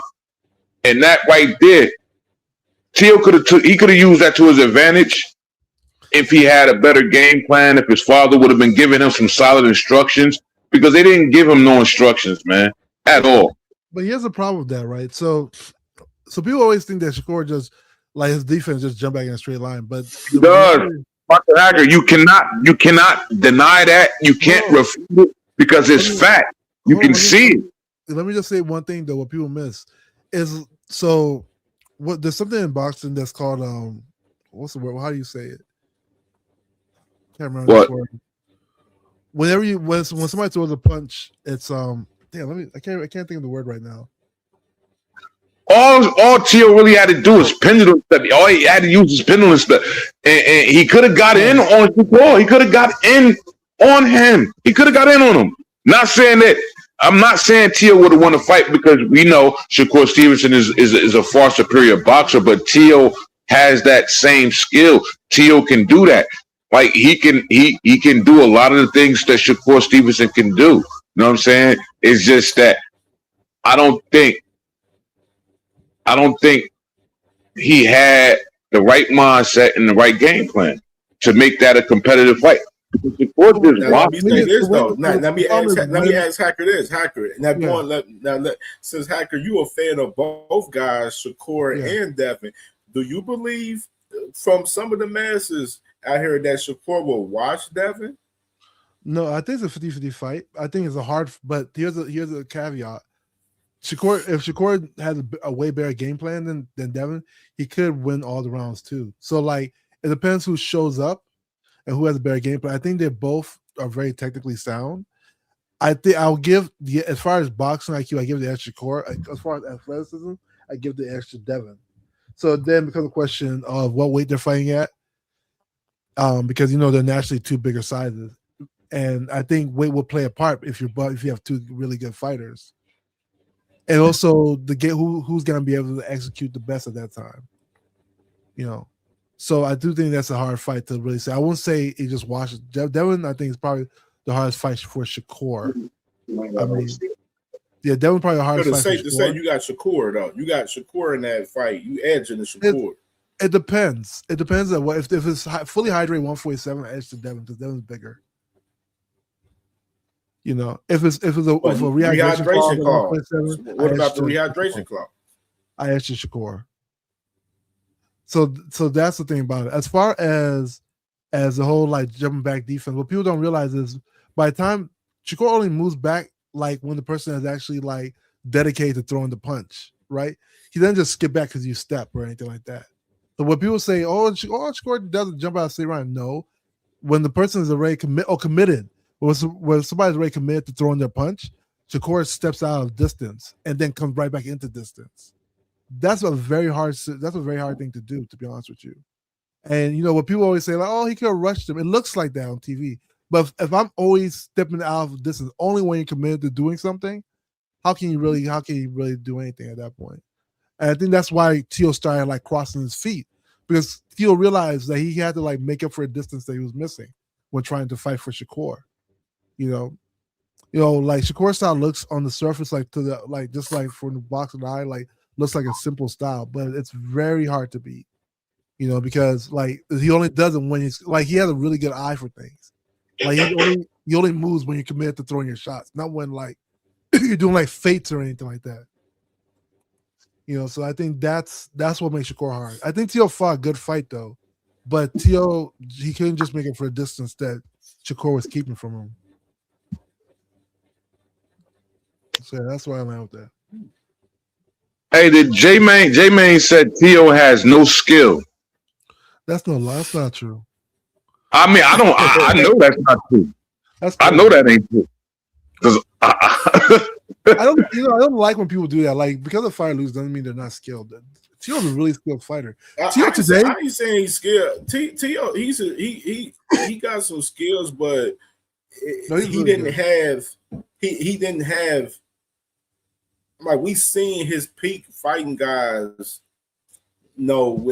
At 140, pretty much from Campa. That was the last guy you stopped, and then you look at the resume from there, fighting Sandor Martin, where some people felt he lost that fight. And then come back, he fight Josh Taylor, he beat Josh Taylor, even though some people felt like Josh Taylor wasn't at his best around that time. You know what I mean, in certain cases, but I give him the just due of beating Josh Taylor in that case, even though. No, if you ask me, I ain't crazy. I was never crazy about Josh Taylor, in my opinion. That's just me. You know what I'm saying? Just because some of these guys has a title don't mean that these guys is fire. You know what I'm saying? That's like myself saying Denise Bierchek, he was a champion and he was fire. You know what I'm saying? Denise Bierchek wasn't fire. You know what I mean? So I'm just saying in general, as far as with T.O., we'd have seen some lackluster performances with him being at 140. And then, you see him, have a good performance with Josh Taylor and Barbosa and everything going into this fight with, Shakur. And a lot of people had a little bit of hope, but a lot of people was heavy favorite for fucking Shakur to beat T.O. the whole entire time throughout that whole build up for that fight. I covered that fight exclusively on this channel. So, I mean? Like, T.O., he's a good fighter, but I never thought T.O. was elite in my eyes. Like, T.O. was never elite to me, in my opinion. That's just my opinion. He was never an elite fighter to me. I always thought he was elite. I feel like T.O. I think he's still elite. I think the reality is like Shakur's. I don't know. To me, Shakur has always been just that good. Like I hold Shakur to very high regard. I mean, T.O.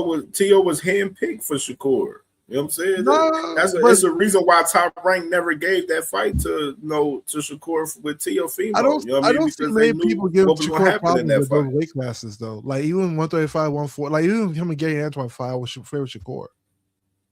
I wouldn't favor Gary, and I love Gary Antoine, but I would actually favor Shakur in that fight. I would say I'll probably edge it to Shakur with Gary probably right now. Yeah, but I would love to see the fight.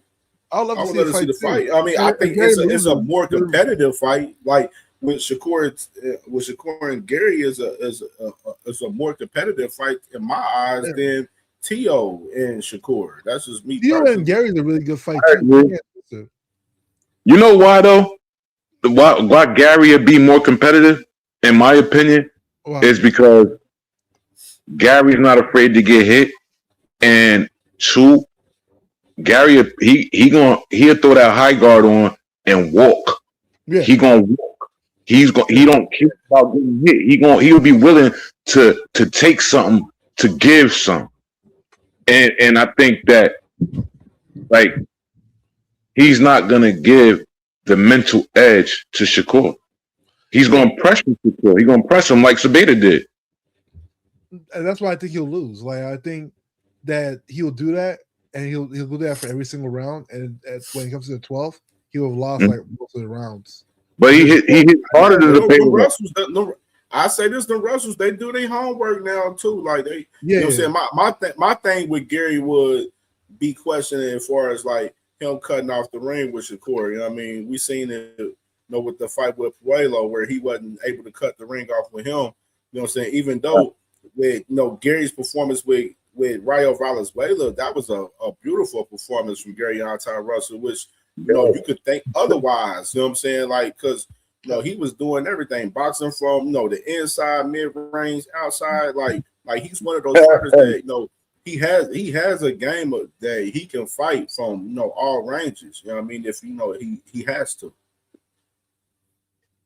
Yeah, he would have listened to his brother, if he would have listened to Gary Russell Jr., because he got away from their game plan, he could have beat Poirier, man. He could have beat him. I think if he fights Puello again, he'll beat Puello. Hell yeah. And Puello, he's about to fight Dalton Smith because they mandated that fight. So they ordered that fight with Puello and Dalton Smith. I mean, because he was the mandatory for whoever won that fight between Dalton Smith and Subriel Matias. So we'll see Puello back in action soon with Dalton Smith eventually. I just want my boy to unify, man. I want my boy Gary to get a shot to unify, man.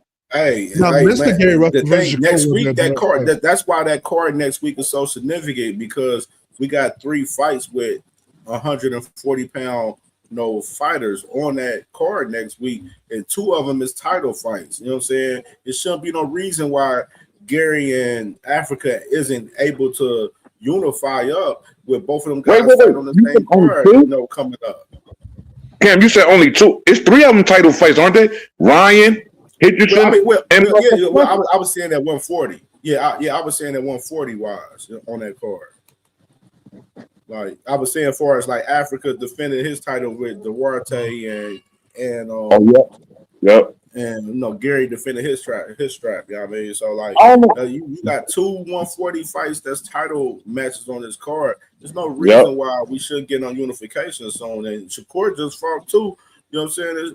I wouldn't mind seeing him in the ring with either Africa or Gary. Word. Gary be a better I think that's more the move that Shakur should be leaning to than trying to fight Conor Benn at 147 on a rehydration clause and a catch weight with Ryan Garcia at 144, knowing that we know Ryan Garcia can't make no fucking 144. You know what I'm saying? Like, we just being real. Like, Shakur should be shooting for the guys at 140, in my opinion, rather than shooting for this shit at 147 that fights that the fans in reality isn't calling for. The fans ain't calling for Shakur to fight up there at 147. The only fight of interest of Shakur at 147 is Devin. That's the only fight. And a lot of people don't want it with a rehydration clause. But you know the thing about Africa. Hey, Cam, that's wild as hell. He talking about he want rehydration clauses on niggas, but he motherfucking kick Tank all over the place because Tank put rehydration clause on motherfucking Ryan and Mario. That's crazy. See, this is my thing. I would have never had an issue with Shakur, talking about rehydration clause and wanting a rehydration clause with fighters in recent time, if he never said what he said in the past. You know what I'm saying? Right. I don't have a problem with rehydration clause with certain situations with fights with fighters, because a lot of these fighters are big as fuck going into these fights. And you know what I'm saying? They be big as hell on fight night, rehydrating up crazy as hell. So I don't mind some of these fighters having rehydration clauses on certain fighters. You know what I'm saying? It's due for some of these fighters. Like a motherfucker like Ryan, you're going to have a rehydration clause on this crazy ass. That's just the fact, probably. You know what I'm saying? Well, I mean, you got to be worried there's about also that the shit. fact. Hey, Cam, this boy already fucking up the weight on the Barrios fight. The nigga already on some bullshit. He already got fined. Man. Yep. Yeah, he got fined $5,000 today for that shit. That's what I'm saying. That's he can't. We gotta read the room with some of this shit, man. With the rehydration clause, like I understand Shakur's standpoint on why he wanted it, what he wanted for and everything, but at the same time, it looked hypocritical of him, wanting that when he was the same guy that said rehydration clauses was bullshit. You know what I mean? That's just the fact of the matter with Shakur. Wait, who got fined? You said somebody got fined? Ryan Garcia got fined because he didn't meet. They had the 14-day weigh-in for him and for Ryan Garcia and Mario Barrios, and he was like a pound over the 14-day weigh-in, so he got fined $5,000 today. Yo, I kept saying, did y'all see the interview? They didn't look drained to y'all. I don't think he looked drained to me. Man, that's just me. I know you were saying that on D1 show last night. I don't think he looked drained to me personally. I feel like Ryan was on schedule, but obviously he had, you know what I'm saying, as far as the weight, he didn't meet the 14-day weight. But I mean, that's not to say is he on schedule to make the weight for 147. As long as he made 147 next week, that's all that fucking matters at the end of the day. You know what I mean? Right. Well, let me cook up on some of this stuff, man. I want to go over it blow by blow because I ain't been able to get a word in. But for as far as the tank thing, the situation, the nigga would have no rehydration clause put on him if he would have agreed to 135. He initially wanted 138.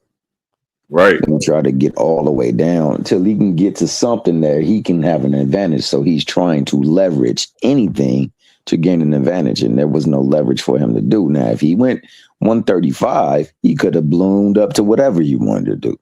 But he wanted to try to do something that was beyond his scope. And since he did, he got accommodated. Now, that being the case, rehydrated or not, the Mickey Fricky was going to get that L. And that was going to be the bottom line of it. Now, what other the stories were you guys going over to? Because I want to get my take on them as well too. With the fights, No, you covered about 4 or 5 fights. We was talking about the card for next Saturday with Ryan and Mario and them. Of course, the guys at 140 that's fighting on this card. And we was talking about a lot of people. They believe Shakur is heavily favored over Devin in the fight. If they were to fight each other. I mean, that's a tough fight, bro. I'm gonna be honest with you. I would favor Shakur slightly because I believe that what he does, he sticks to, and he doesn't back away from. Whereas Devin, we've seen in his past him do other things and they not work out well for him. And that one, I think it falls to discipline. Given the fact that we saw this recent fight with Shakur, a lot of people running with it. A lot of people are running with it. For sure. I don't place the value on it like most people do. We are talking about a Teofimo who was in the ring one day and looked when he didn't think the camera was on and said, "Do I still got it?" Because he lost at least 9. I said 10, but at least 9 of those rounds to Sandor Martin. We also seen him struggle with Jermaine Ortiz, in which, I don't think that activity ever equals achievement, yet he was being rewarded for being actively a champ and just being going forward. I mean, he didn't do much in the ring, whereas he got turned all day. He got countered. You know what I'm saying? He got led where he wanted to go. And, those are generalship. It's defense. And then it's effective punching. Those things count in a freaking match. And they didn't get counted for this dude that fought against him. And all they gave was effective aggressiveness, which wasn't really all that effective. So I don't think he won that. I thought he struggled mightily against Skambosis. And, for other reasons outside the ring. I mean, I'm not going to go into those, but I think that they led to why he didn't look so good at Ben Sim, but it was not a good look. He struggled not too much, what was it? What was the first guy he fought at 40? Forget his name now. He struggled a little bit in that fight. And then there's the Steve Claggett fight. So he's shown that, there are fights more so than there are not fights where he struggles. And Shakur is something that you can't do continuously with. He definitely does the front foot lean too much. He's always holding his guard down too much. And, he's relying on athleticism and he's not doing things fundamentally sound. And with Shakur, you got to be fundamentally sound. So it was catering to his wheelhouse. There was never going to be a time at any point where he was going to beat him. It was never going to be a time at any point where he was going to beat Devin. There was going to be no time ever where he was going to beat any of those people he was contemporaries of and being compared to, because he's just athletically gifted. And you can beat most fighters, but you can't beat all fighters like that, especially people who are conditioned mentally and physically and are boxers. Go ahead. You know who got away with that shit? Being athletic, damn near his whole career? Prince Nassim. Oh. Yeah, He got you know, Nassim was difficult too, bro. He was awkward, and I don't think many people knew it, but see, he got in front of a style that you can't do that with. When he got, was it Marquez? Was it Marquez who got him? I mean, he did him dirty, boy, and it was like, okay, the lure was gone. Then once they saw that, it was like, oh well, shoot, this is what we got to do. And I think that I think a little bit of that went into when he fought Sandor Martin, and at that moment, that was a bingo. He struggles against this, so all I got to do is watch him, and then I can neutralize this, and then he does nothing to. In that Sandor Martin fight, he did nothing to adjust, nothing. You know why? Go ahead. Barrera. He fought Barrera. Pops is not a good Barrera. You're right, Barrera. My bad. Go ahead. Tio is not a good coach, man. He really isn't. Yeah, but you know what I say about that? Like at the end of the day, Teal's dad took him from the amateurs to the Olympics to world title to unified to almost undisputed, and multi division. A lot of good coaches who are called quote unquote off good coaches never take their fighters anywhere close to that. So whatever they had going was working, and it's okay. Sometimes it doesn't. You heard what Tommy J said. Like it's only but so far you're gonna get off of just being athletic. Yeah, athleticism. He got that shit off of him being athletic and having crazy feet. Teal can box. Teal can box his ass off. He can box. I'm not saying he can't. I say that he's the person I've seen. Man, he didn't really box like that. He was very fundamentally flawed. He was really athletic. He was like motherfucking Emmanuel Augusta a little bit. Yeah, exactly. He's just like that. Like a little bit. It definitely was Barrera. Sort of like him, but then Ben Wicker can box low key as well. Yeah. But Teal can box. He can box and he can style on you too. If Teal thinks he's way better, he'll style on you, but he can't box though. I think the reality is and sure Teal has some. He can counter. The whatchamacallit, the Kambosos fight. Kambosos clearly won that. But I will say that Teal had the worst game plan for Kambosos. I think he was overconfident. I thought he was just gonna blow Kambosos out the water. Nah, he was seeing red in that fight though, man, and that was the thing that allowed for Kambosos to take advantage of it. I hear what you're saying, man, and like I said, he got voted into it. See, this is what I will give Shakur the credit about in that fight that you can't take away from him is that they said he had to win going on the back foot.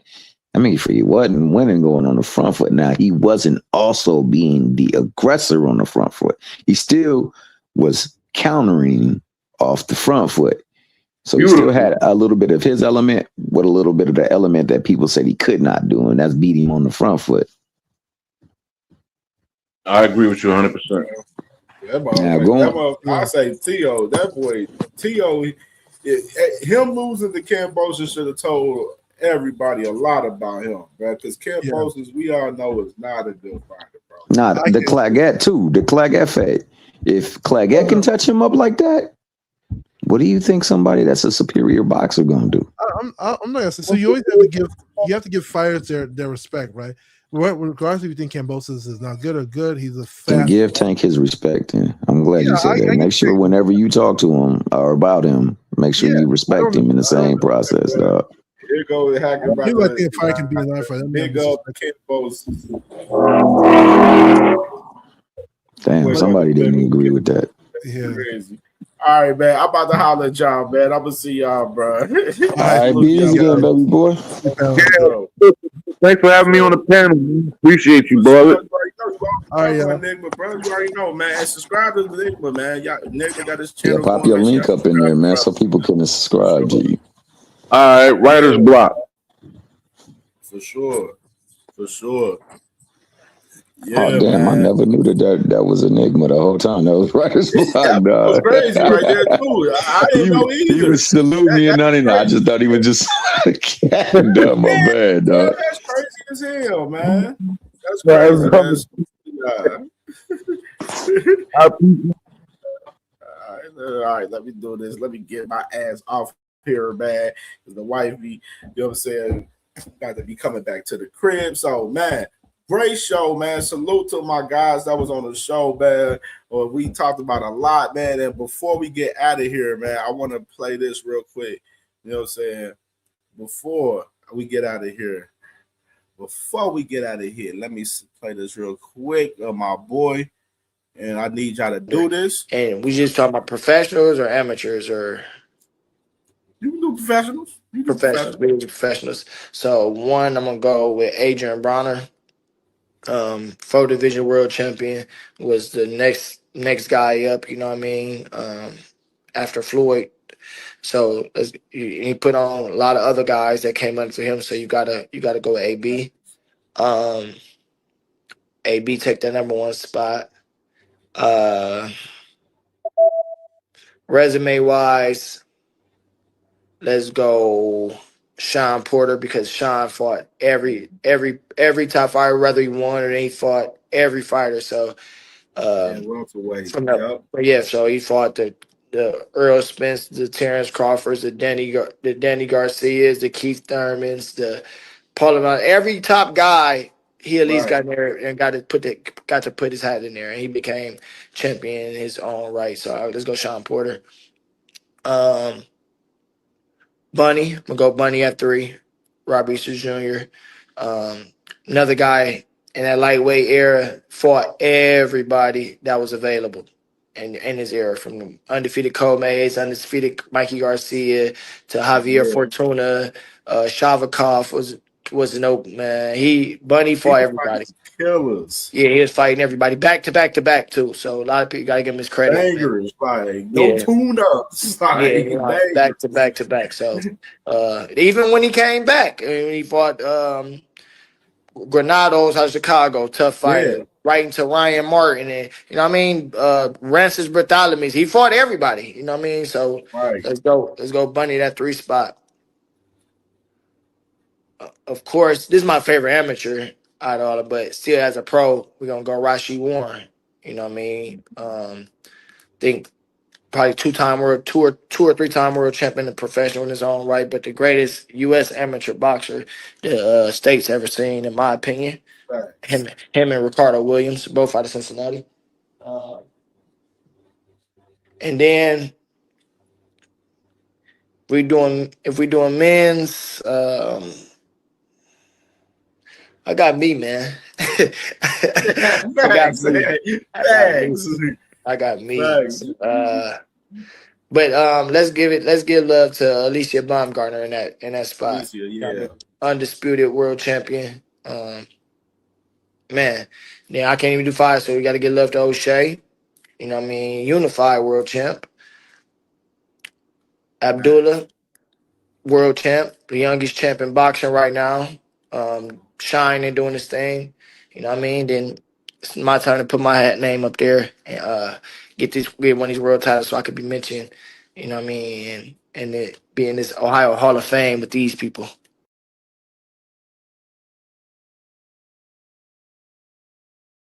Yeah, man. That was my boy Albert Bill giving his top 5, man, from the recent generation of Ohio boxing right there, where he had AB at 1, he had Sean Porter at 2, he had Robert Easter and Rasheed Warren, and he had, of course, himself, and then, he added, notables as well with, Alicia Baumgartner and O'Shea Jones and Abdullah Mason right there, man. You know what I'm saying? For my recent conversation, let me rephrase myself. Recent conversation with Albert Bill, man, from my series that I have on CamJNetwork. A conversation with CamJ was a dope conversation with Albert Bill, man, for sure. And y'all got to go check that out. Check the whole entire conversation I had with Albert Bill from the other day. And I got another conversation coming up this Tuesday evening, man. I got 2 this next week, actually. I got 2 conversations with guys within the sport of boxing this next week, man. So, definitely got to stay tapped into the channel, man. I got videos I'm going to be dropping. I got to get back active on the video. So, we trying to stay consistent and stay active on the channel, man. And salute to my brother Albert Bill, man. Definitely IBF title eliminator on the way from him, whether it's Lucas Body or whoever. You know what I'm saying? And, he's finally getting his shot. and dope conversation. So, after this, man, check out the conversation with Albert Bill that I had, man, for sure. It was a dope conversation for sure, man. And y'all already know the vibes, man. We live every Wednesday. I may pop up and do something tomorrow. We gonna see. You know what I'm saying? We gonna see. We working though. We gonna stay active though on the channel, man, for sure. And I appreciate all of my peoples that support the channel, man, frequently, man, all the time, man. And we're gonna keep this shit hot. We're gonna keep this shit lit, man, for sure, man. So appreciate everybody, man. Happy Valentine's Day to all the the women out there, man. Let me say that and get that out of the way. Happy Valentine's Day to Mrs. Cam J, overall, you know what I'm saying, for sure, my baby. So, you know what I'm saying, we definitely gonna stay active, man. Y'all watch us on the playback, man. Hit the like button, hit the hype button, etc. All of that good shit. Subscribe to the channel if you ain't subscribed, man. We live every Wednesday at 6:30 p.m. Eastern time, man. So just set your notifications for all the videos and pop up live if I pop up live on you tomorrow, man. I may do so, man, because I got a lot of other content I ain't get to get into. I just wanted to get into some of the shit that I wanted to get into that we talked about today, man. So salute to everybody, man. Much love to everybody, man. And we out of here. Enjoy y'all Saturday evening.